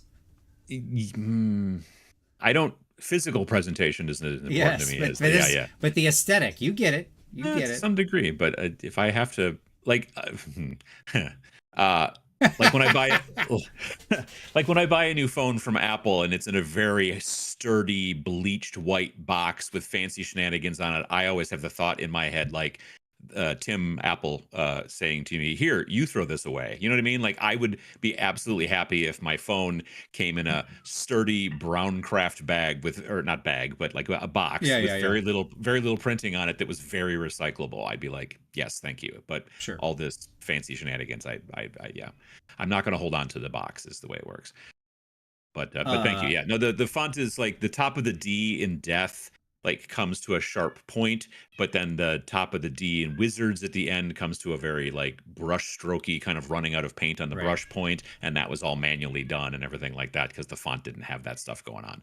The font is a very clean font, and then I just basically distressed it, which is what I've done with like I did the same thing with Rain and Hell as well, and the font on Majestic 13 actually, which I happen to have right here, like that is an actual stamp. I basically had a stamp made and then Yeah. stamped it. Like I have probably 20 pieces of paper that look like this where I would stamp it and be like, no, that's not quite right. And then I'd grab another photocopy of the same redacted thing and then stamp it again and be like, no. And so yeah, so this is just a photograph on the front of this book. I don't know. I like doing that stuff. I think it adds something to the books, and cover is like a thumbnail in videos. You know, it's important. Like folks that are that know us and stuff like that are interested in looking at the games that we make, and we appreciate all of you. You're gonna, look at it and go, cool. I like this cover. This is nice. But the people who just stumble across it on Wargame Vault, when they see the cover there, they're like, oh, that's a good cover. Like that draws in eyes, and so we always kind of want to keep an eye on that too. Yep. Absolutely. Red Vigo says, any plans to expand into other caster types like druids, clerics, etc.? So my answer is it'll stay necromancers because the game is Deth Wizards and it's meant to be Deth Wizards. But if you're asking me, do I have ideas for other legacies that may act in other ways or play in other spaces? Well, or do you think that they're talking about for the heroes? No, I think he means as the bad guys, the things, because there's already priests on the good guy side. Sure, I suppose. Which is basically a cleric. But that being said, yes, I have lots of ideas for other legacies. We restrict ourselves to sort of 6 to keep the game, because you got to call it at some point in time. I can't. Tom only has so many months for development and so on. But we do expand or add additional content and options for games through Snarl, through our yearly zine. And if you're asking me, do I have additional ideas for things that might be a little more unorthodox? I think these are sort of, what I wanted to start with was like the sort of popular conceptions of necromancer, right? But do I have things that are less well known or other stuff that might expand into other spaces like what you're talking about? Potentially. I'd say stay tuned. Okay. Like there's still a lot left that we can explore with all of our games, frankly, but with this one certainly as well. Okay. Casual Kraken said, really excited for the game, making a Jason and the Argonaut themed list. Nice. Yes. There you go. Jason the Argonauts. That's what I'm talking about. See, Adam, as I foretold with that tweet. There you go. It's true. Yeah. Okay. Are we allowed to make content for this game for YouTube? Absolutely. 100%. Please do. Yeah. Go nuts. Yeah. Go wild. We would love to have it out there. And again, if you do, tag us, share it, make sure we know, so that way we can boost it out, give them boosties. Okay. Let's see. Eric Wantland said, I'm a little behind on the live stream, but wanted to say again, I love the art, and that's what got me instantly hooked. Oh, that's awesome, Eric. I'm glad to hear it. We, again, shout out to Martin and to Mark McCoy and Sam Lenz, the two artists who did an incredible job on the art. Yep. Okay. Do you ever use that dice simulator website for testing dice? No, I use statistical analysis. Pretty standard stuff. Just like dice have certain stats that they can generate, and so I use those.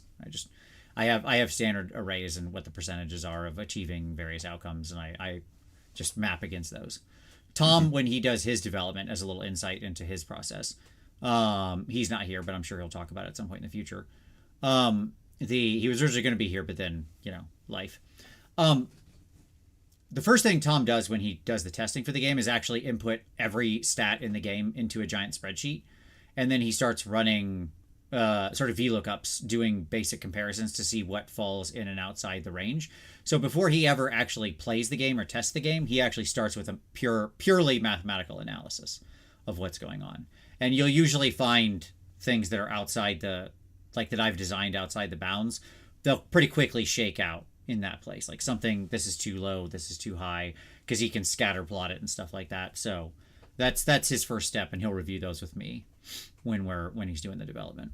It's a lengthy process for him to sort of like input all that data and start doing that comparison, but it's quite useful. Jez Hunt said, I didn't realize this was on. Oddly, I just bought a printed copy about 5 minutes ago. Hey, all right, cool. Very good. Nice. Thanks, Jez. Yeah, everybody, don't forget, if you're watching right now, link is down below. You can go there directly, pick it up now. PDF only, $13. PDF and the book, the printed book, $18. And you can also order plus shipping, yes. And you can also order the supplementary cards, which are optional, not required, but you can get those for $18 as well. That contains the heroes and your minions and all your layer bonuses. And there's also the STLs. That's right. Oh yes, yeah. Talk about that. Let's just talk about that real quick, because this is the first time we've done this. How did we go this far without mentioning it? Oh gosh, I feel bad. I'm sorry, Maddie. Please. Yeah. So we've had lots of people ask us over the years, over and over again. They're like, well, why don't you make miniatures? You should make miniatures. And sometimes they mean you should be making plastic miniatures on a sprue. And we're like, that's just super expensive and hard. And this is, for neither of us, this is our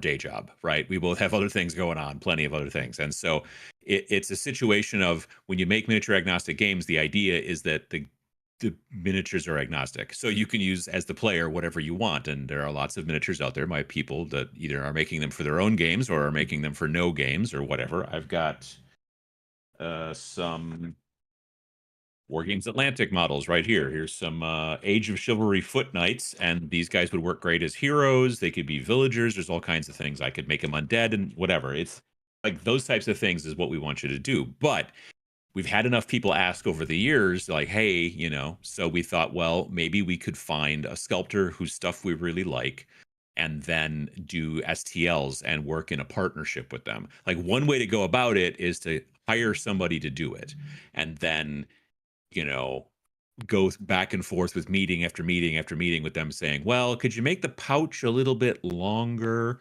Could you make his nose a little bit more nosy? Like stuff like that. And then it's just a lot of micromanagement and shenanigans that we just honestly didn't really want to do and don't necessarily have the time for. But if you can find a sculptor who I think impresses you and you can tell feels the vibe for this particular subject, which I could at least tell with Knucklebones right away. I was very interested in Knucklebones for a long time because this stuff when I first saw it, I thought it was hand sculpted. And then I was like, oh, it's an STL. It's a 3D printer STL. That's weird. And then my thought was he must be hand sculpting it and then scanning it and then making an STL. And then I found out that he wasn't doing that either. He is putting on VR goggles and scanning it or sculpting it in VR, like literally with his hands, but using those, whatever those things are called, magic wands. Anyway,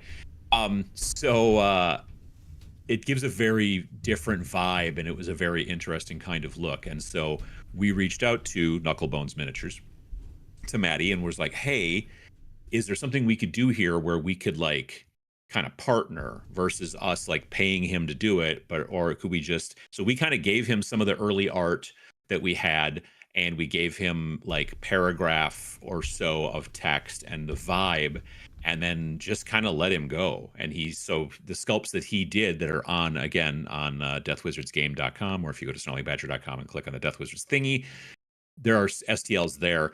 And if you don't have a 3D printer, he also has links to the Only Games link, which is a company that will print stuff directly, and then send it to you. So you can go either direction. But we decided, rather than making skeletons and zombies and stuff like that everybody makes, we thought it would be a good idea to make the 6 different necromancers and to come up with the concepts so that you've got your War Reaper and your controller and etc. and that kind of stuff. Again, we didn't want him to match the artwork specifically because we didn't want to go down that road, but there were certain beats, like the War Reaper still has a scythe. You don't have to make a scythe with a War Reaper. In the artwork, it's done that way. The sculpt is done that way, but you could easily just use a big honking sword or whatever. But yeah, it was an interesting thing, and they seem to be selling pretty well, so that's cool. But yeah, it's just basically a straight partnership with them, so we're kind of like splitting the profits or whatever that way, and so that works out nice. And we'll see how that goes in the future, and whether we I don't know. It's not, again, nothing against Maddie, but depending on what the next game is, his style may not work for the next game. So maybe we find a sculptor whose style already does work with the next game, and then it's very simple to just kind of drop a bunch of information on them, let them do their thing, as opposed to us getting super micromanaging and saying it's got to be like this and you got to tweak that and all that kind of stuff. That's right. All right. AVS, congrats on the new game. Hey, thank you very much. The Fomorian, why did you choose to let the Necromancer activate twice and a dedicated amount of undead minions each time, instead of alternating activations one by one? I talked about that earlier with the rating, so hopefully you saw that. That's why that does it. It helps to balance the game. It actually makes a more interesting thing. The reason the Necromancer always activates a minimum of 2 times is to show that they are something set apart. They are different. They are a more powerful being. They are not just another part of the Horde, as it were, right? Mm-hmm. They are the protagonist. They are the you, right? And they have much more power than any of these other beings. Hence why they're they stand apart. So again, everything flows from that initial guiding principle, right? So there you go. Okay. AVS said, Gerald the plucky farmhand. They can't die? Hold my beer. Yeah, that's not going to end well for Gerald, I suspect. Yeah. Yeah, Jez Hunt said, a game of someone dedicated to raising a family. Obviously, there's someone else's family, and they've been dead for years. Yes, it reminds me of, like, there's a thing that I've seen going around on Facebook, or that people have shared, that's like, you know, parent, it's hard to raise a family. Necromancer, well, not if they're all buried really close to each other. And then the parent, what? Necromancer, what? Yeah, exactly. The other one that I keep seeing is that, like, you know, they have killed your brother and I will help, and you have my axe, and then and you have my sword, and then the Necromancer says, and you have your brother, and then it's like a skeleton standing behind him or whatever. But yeah, see, that's great stuff. That's everything I love about Necromancers right there. That's just awesome. Okay. TLK said, is there something at stake in playing the story mode and failing? Losing units that are already advanced, losing powers, or is there a similar drawback, or just go to the next mission? Oh, great question, TLK. So the answer is, I mean, if you've lost, theoretically, you haven't killed all the good guys, and you've probably lost some of your guys. Every mission, you have a chance to permanently lose your undead. That is to say, like, they could just become so degraded after being destroyed that even you can't stitch them back together. So that's always a risk. The other thing that happens is you get less experience, obviously, because you didn't achieve your objective, so you don't advance as much, right? So that's never great. And then also in the game, win or lose after enough story missions, after enough chicanery and evil doing, the heroes will come Lair assault you, and then that's, you know, potential bleed out of your stuff there. So it's like, it's not as though when you lose, suddenly you just, like, start back at square one. We did kind of want to avoid the, like, the vicious circle that can happen when you start losing, and then losing some loses to losing more, and then losing more loses to losing a lot, and then you might as well just scrap the whole thing because you're done for. We really wanted to avoid that in the design, but there is some pain, I suppose, you can feel, yes, depending on what's going on. Okay. Can we set Death on Space Station Zero or in Hell? The Snarling Badger combined cinematic universe. We're gonna work on it, absolutely. Okay. Where is the blog post? It's on deathwizardsgame.com. You can check it out there. It's in the section called News, technically. So if you go to the news thing at the top and click up there, it should be the first post. It talks about like where to find models, but at the bottom of it is the section that talks about how many you possibly could have for all the different heroes. Yep. The Fomorian, have you guys ever thought about magic items or different weapons which the Necromancer could equip with different effects, rules, advantages? So instead, we built that in through special abilities, and that can be flavored however you want. Like, those special abilities could be an item or an artifact. I kept it more generic shield in that way. Yeah, because the idea of equipment would then necessarily beg the question of, like, well, can I give the skeleton my magic sword? And then the problem with going down that road. So again, this is why having tight design principles matters for Morian. So, like, let's say I just wrote in a big bunch of equipment. Okay, now I have an interesting choice. Do I say you're allowed to hand that to a skeleton? I mean, theoretically, there's no reason you couldn't, right? Because you might say, well, a skeleton's too dumb to use it, Vince. I say, okay, well, but I've got a vampire. This is a fully sentient, powerful undead. They can use a magic sword. I've seen Castlevania. Alucard's got a wicked, ripping, awesome sword. It flies around on its own by his mental command, right? Why can't I hand that guy the magic sword? And then what's going to happen is people are going to build minions that are just absolute pub stompers, okay? and we'll just like stack magic items. So now I got to put rules in about like, well, how many magic items are you allowed to give to a minion, and under what conditions and what type? Can they wield 2 swords? How about 3 swords? Right. Okay. Are they the guy from One Piece? Right. So like it just and all of that is distracting from what this game is supposed to be about, which is the protagonist journey of the necromancer. They're the central focus. The Horde is meant to be something that's important. It's their tool. The Horde is their weapon. The skeletons, the zombies, the flesh golems, that's their weapon, right?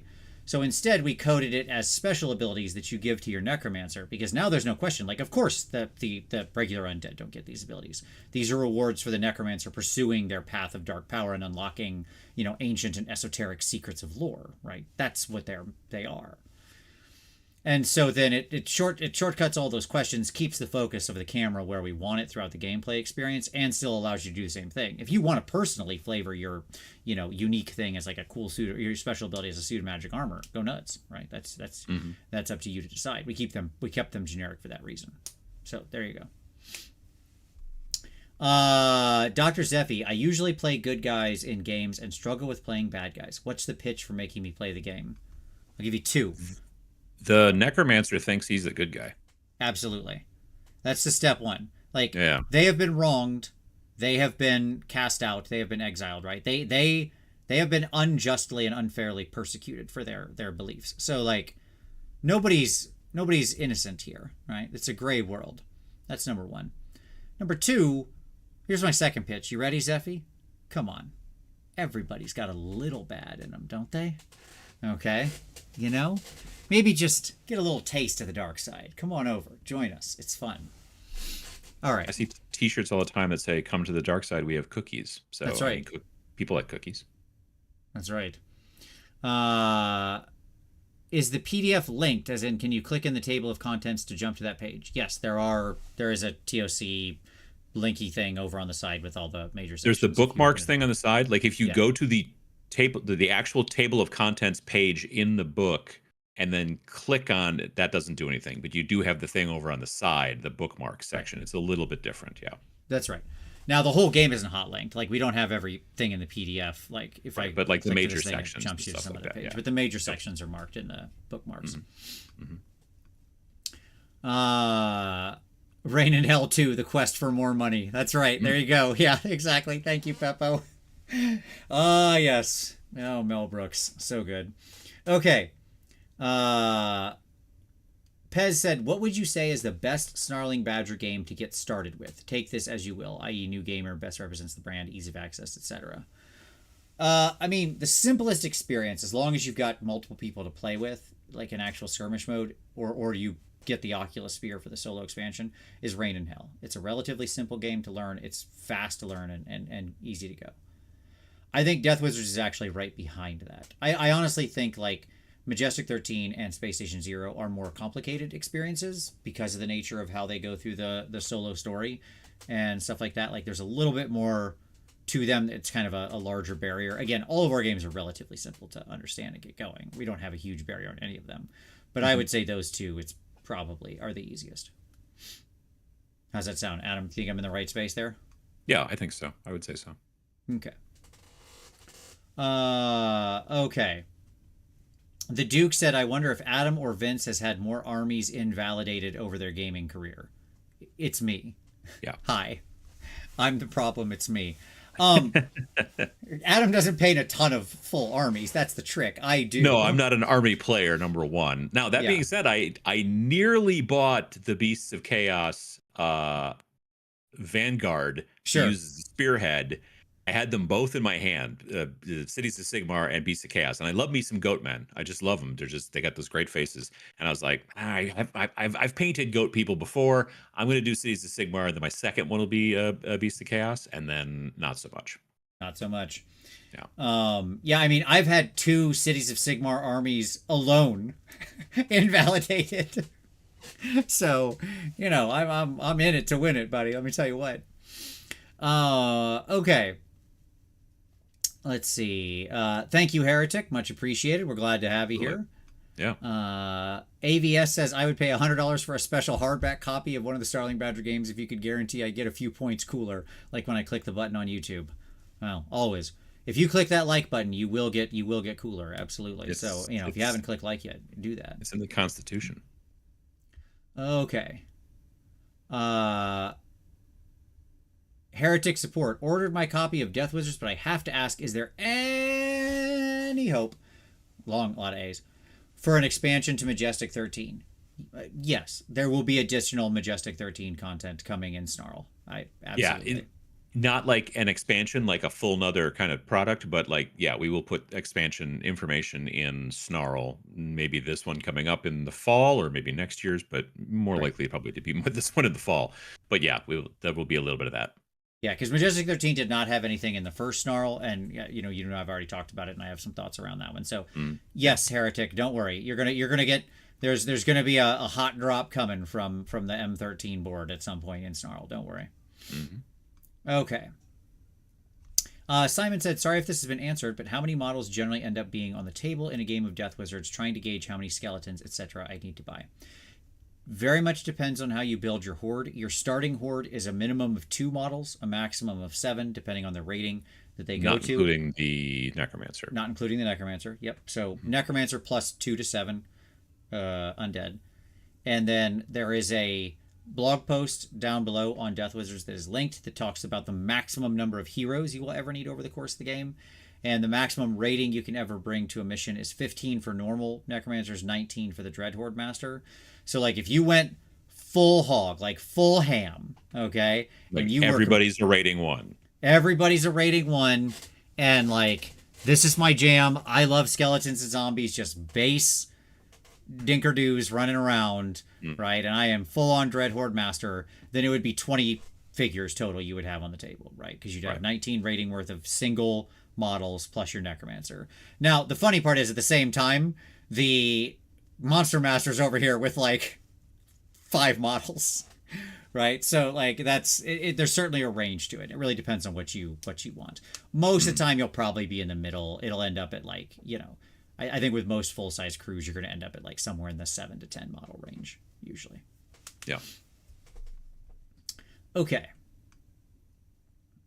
All right. Fred basically asking the question about, could we remaster something or do a hardcover tome in the future with multiple game rules? Like, would we ever put a bunch of them together? Again, I don't know what the future holds. We don't have any immediate plans for that, but like, you never know. It depends. MMCD, myself and a friend have a co-op game of Deth Wizards this Thursday. I own all your other games, so I am glad a friend has found his Snarling Badger game. It has given me an excuse to bust out the Bone Reaper minis. Very nice. Oh, yeah. Okay.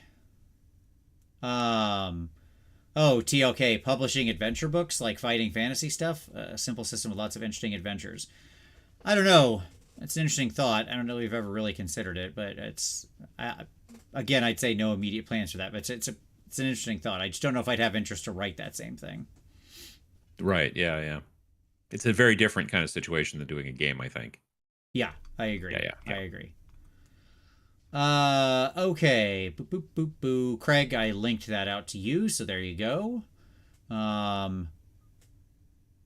There you go. That's right. 2+ tough. What's up, Doug? He's in the chat and he said, remember to press the Trinity of Necromancers. Like, subscribe, and buy now. That's right. Doug's got it. That's it. Okay. Mondo is saying, what? That is insane. I had no idea Knucklebone sculpted in VR. That's super cool. There you go. Very nice. Let's see. Said this game is giving quite a new life to quite a few of my old Warhammer Underworlds warbands. Very nice. Oh yeah, no, I mean there's a ton of models that they make for Underworlds that are great for Deth Wizards for sure. I mean, so many of the models are excellent that they do, and I'm just not particularly myself personally interested in playing Underworlds, but right. Using those models and other stuff is great. Casual Kraken. Yep, we answered it earlier. That is a misprint in the book. Basically, for the controller, that's supposed to be a different power, different text. I have posted the text in the Discord. I posted it on Facebook. We'll be releasing an FAQ this week with an update, as well as updating the PDF. So that will be fixed. But if you just join the Discord, you can get the text, the proper text for that other power right now. Until the FAQ publishes later this week. Okay. Looking forward to using my Blood Bowl Undead Necromantic team models here. Heck yeah, that's what I'm talking about. Rolling out the dudes with shoulder pads and stuff. That'd be awesome. That's a really cool, unique undead horde. I love it. I came back with a team. All right, let's go, boys. Oh, that's fun. Okay. Let's see. Does the game have a Board Game Geek page yet? I don't think so, Terrier. All of our previous ones do. That generally takes time because it's like a community thing for them to put that out there. So I don't. So yeah, there you go. I don't think so yet. If somebody wants to take the lead on that, go nuts. By the way, if you bought the game, I'm going to shout this out now. If you've already purchased the game and you are having a good time, on Wargame Vault, there is the ability to leave like reviews and ratings and stuff like that. So, you know, if you leave 5 stars, stuff like that, it really helps other people find the game. We really appreciate it. It means like literally the world when people review and leave those good reviews or just even knock in 5 stars in the rating. Just take 2 seconds to do that. It's a huge deal. It helps other people find the game. It helps other people believe in the game. So if you believe in it, if you're having fun, just, you know, a couple seconds to go to Wargame Vault and click that, especially if you purchase the game. Like, I don't want you to do it if you just, you know, if you haven't bought it and just being like, I think it's cool. Don't do that. Yeah, no. Yeah, do it because you mean it, right? But, like, it really is hugely impactful and meaningful. So. Okay. Let's see. Revenge is the best motivator to play the bad guy. I agree. I agree. Okay. Let's see.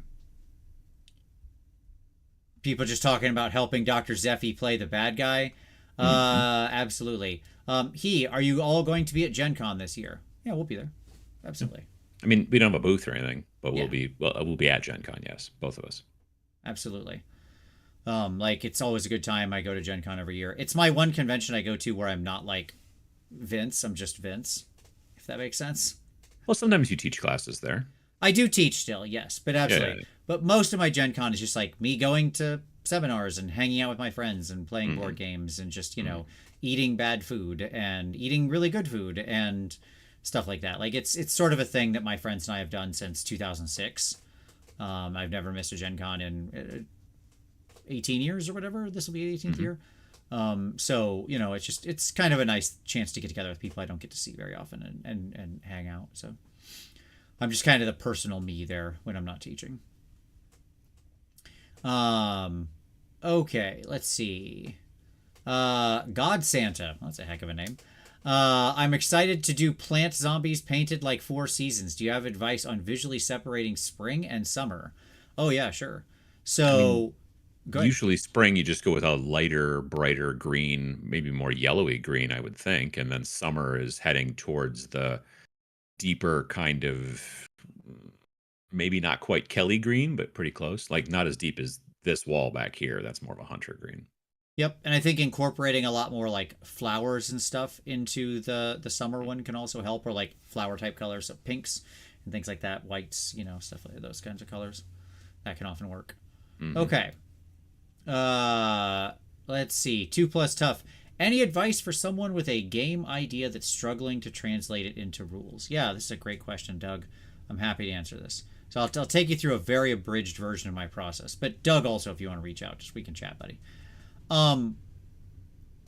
So as I've said, like, I start with just guiding principles, like literally write down 5 guiding principles. They can be as short as 1 word or as long as a sentence, but they cannot be longer than a sentence of what the game is meant to be about.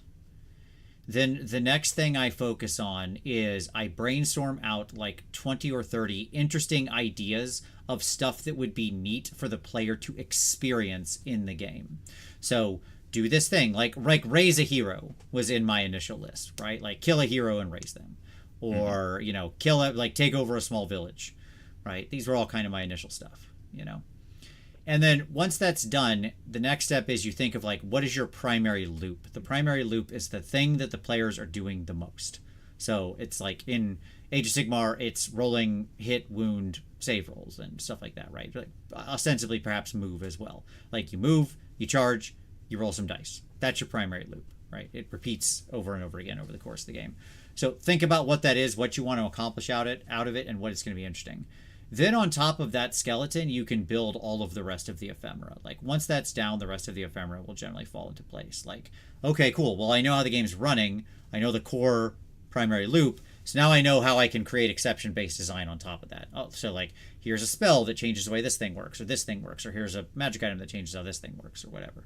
Right? So that's my advice for you, Doug. Let's see. Do you already have the pitch for the next game, or are you taking a break? Dr. Zeffy, we don't ever take breaks. No breaks. There's no breaks. We literally were discussing the next game last night in our weekly meeting. So, and technically, when you say that, right, we were talking about the next spring game. We've already been talking about the game for Snarl a month ago. So yeah.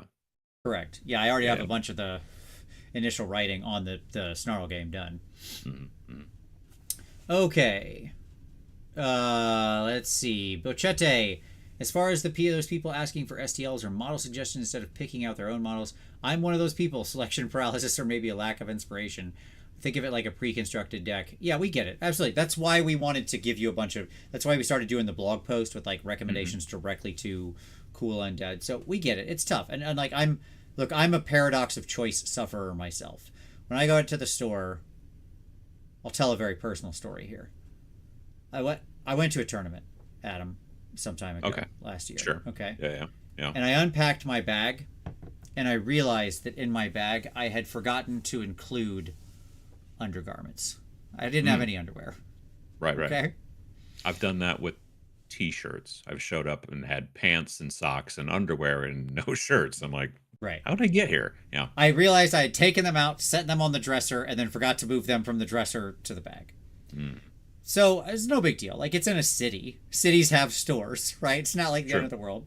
I just, like, that night went to the store. Okay? And I was at a Target. And I was like, I'm going to just pick up some underwear. No big deal. Right? And I went into the section, and I was like, oh my God. Because it's just, like, hundreds of choices. And I'm like, I don't know, man. Just, I want boxers or whatever, I'm not looking for anything complicated here. Okay? And it's like this fit and that fit and different breathable this and that and materials, and I was like overwhelmed by the choices. So dude, I get it completely. Like, paradox of choice is a thing. That's no problem at all. But yeah, that's why we try to do the blog posts and stuff to help people out. Hey, VJ Morph, you just want to say hi and great work. How you doing? Hey, thank you very much, VJ. We appreciate it. Hope you're doing well, brother. Hey, Chang says, any game with dinosaurs or lizardmen at work? Well, we don't talk about any future games in advance. But, there's always, who doesn't love a Savage World type of concept, right? AVS, hey, you're probably gone now, but thank you very much, AVS. Appreciate it. I've seen in the promotional pictures in the website some GW miniatures. Yeah, we can use them for things like that. Yes, you can use them in the same way Adam uses them on his thing, on like the intro to your channel where it goes like sure, yeah. Adam's classic intro, right? That has GW stuff in it. Like, yes. They're not cool, because we asked actually back when with Deth Wizards. They don't want to see it particularly in the book, right? So because in in Reign in Hell, we didn't use an illustrator. What we did was we took pictures of the miniatures and then we handed them off to Artists Empire, and Scott at Artists Empire went through and digitally painted in all the cool infernal backgrounds and did all the cool glowy stuff and everything. Like, that's what he does. He's got a bunch of stuff in the most recent 500th issue of White Dwarf as well. So yeah, he's very good at the stuff that he does. Anyway, my point is that they came back and they were like, yeah, you can't, like, even if we were to put it in there and say, hey, this is, a Games Workshop model, blah, blah, blah, whatever, all that kind of stuff, they don't want to see that. But having it in battle reports, having it on the website as something like that, because it's not part of the product we're selling per se, like if we were selling a book that had their pictures in it, that seems to be where the cutoff is or whatever. But so far they've never had a problem with because otherwise they would have to stop everybody from doing battle reports, you know what I mean, and stuff like Right. that, and they'd have to stop everybody from putting stuff like that on their Instagram or whatever. But I can understand in a sellable product why it becomes an issue. So yeah. Absolutely. Mhm. Ray Bellion said, will the print-on-demand book include rules fixes when the PDF is updated? No. The book is the book. It'll have that fun little misprint in there. But the PDF will get updated. The FAQ will be there. You can just cut it out and tape it in your book, and there you go. You're good to go. The PDF, to update the book itself, is actually like a really lengthy process that takes multiple weeks, and you can't have the game available during that time. So it's not a thing we can do in the background. This is what happened on when we first did Rain in Hell. Is we found an error, and we were like, so we reached out to the people at Wargame Vault, and we're like, hey, so there's this error in the book, and we want to upgrade it. But if we upload this new version of the print file, will that make it so that people can't buy the print file until we get the proof back and go through all the process again, or will it be okay? And they were like, oh no, it should be fine. And evidently they don't have people do that too frequently, because it was not fine. It shut down the book for like 2 weeks. Like literally it was up for like 3-4 days, and then it was down for 2 weeks. So you could only buy the PDF during that time. So the PDF, the benefit to that is that and is that basically anytime we upload it, it should send you an email saying, hey, there's been a new version of the PDF, and then you can download it and have it, and it'll be all it's free. Basically it's a free upgrade. But yeah, with the books, because we don't want to shut it down like that, the books, GW makes books that has errors in them, and they don't send out new ones or do anything like that.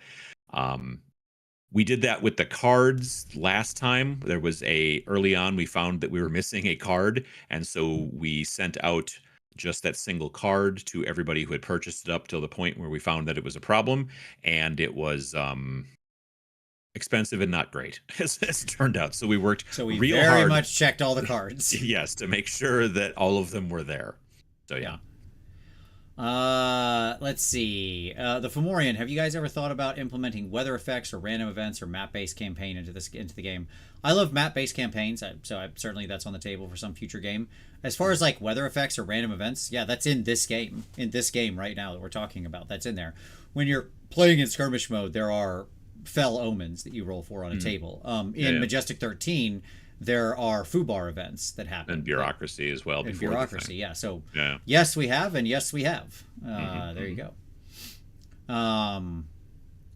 Okay. Will we have Snowing Badger game demos at TMX? Yes, I put them in the schedule today, as a matter of fact, this morning. There you go. So yes, indeed.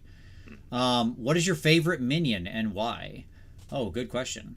Boy, let me think here. The giant skeleton, because he's hilarious, because he hits everybody in a sort of radius when he swings, because he's not a very articulate fighter. And he's just fun. I really like him a lot. I just think he's a very fun dude, and I love to send him forward and watch him just like sweep across people. It makes me laugh. There you go.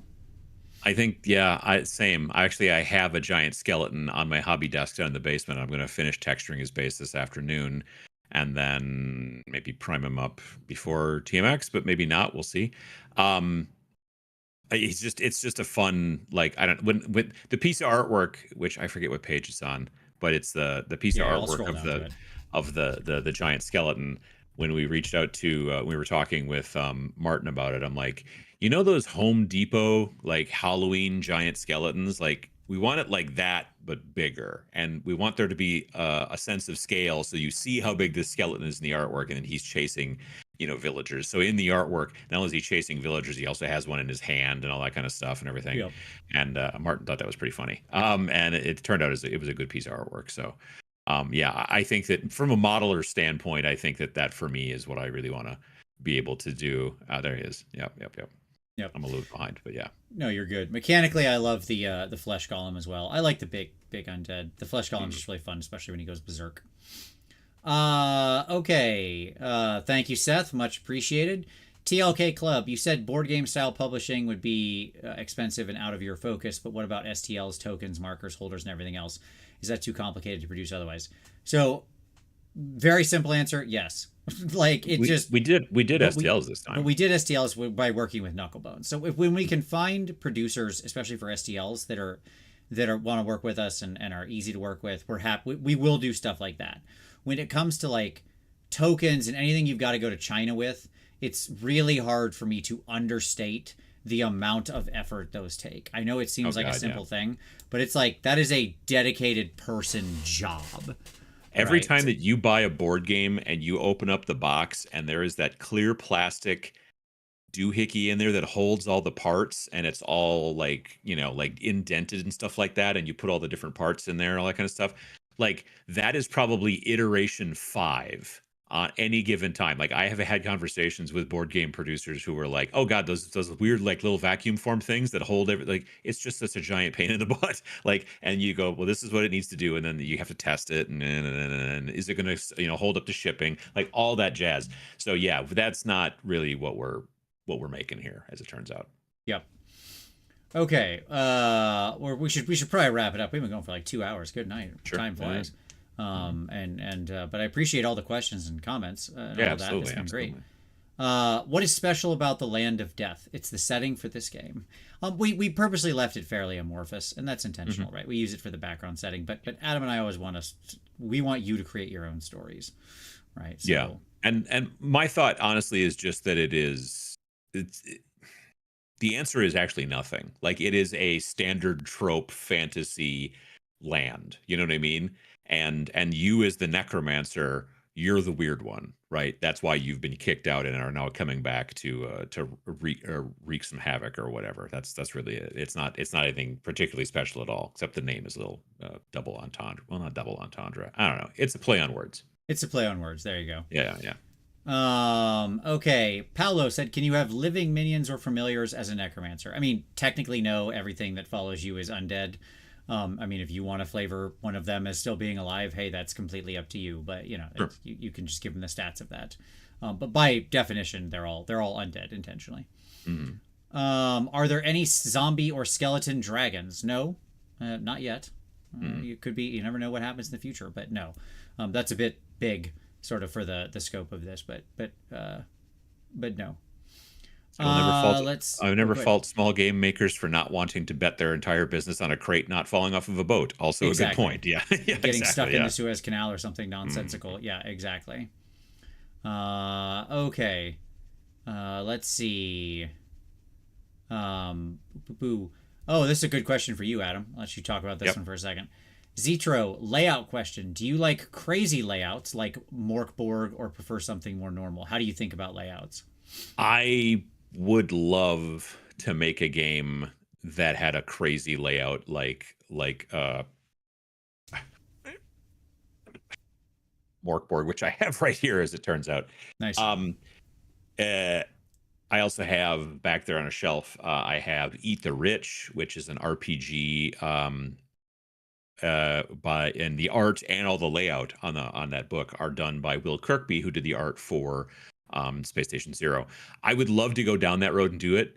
The problem is that it takes, I don't want to say infinitely more time, because that's maybe a little bit over, it's maybe selling it too much, but it takes so much more time than this. As it was, I got this book laid out pretty much in about 12 days, because everything to hit the date we wanted to hit, and then I was in Denmark with the army painter, and then there was Adepticon before that, and there was just all these things.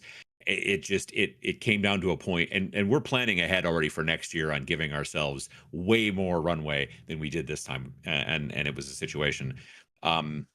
With Majestic 13, it took me almost 2 months to lay out, because there was no art or illustration in it. It was all, every one of those things was like a photo manipulation, Photoshop kind of construction that I would make whenever there was a hole in a space. So there's a lot of like kind of, it's not obviously Morkborg type layout, but it is definitely got a lot of vibes pulled from like conspiracy theory, X-Files, that kind of jazz. Like I tried to make everything kind of look like a prop that somebody would be messing around with on Mulder's desk or whatever, as far as that was concerned. So it's a very cool concept, and I love reading those types of books and going through them, but I know that they are far more in depth in getting the work done. But eventually, someday, I think it'd be sort of fun to do something like that.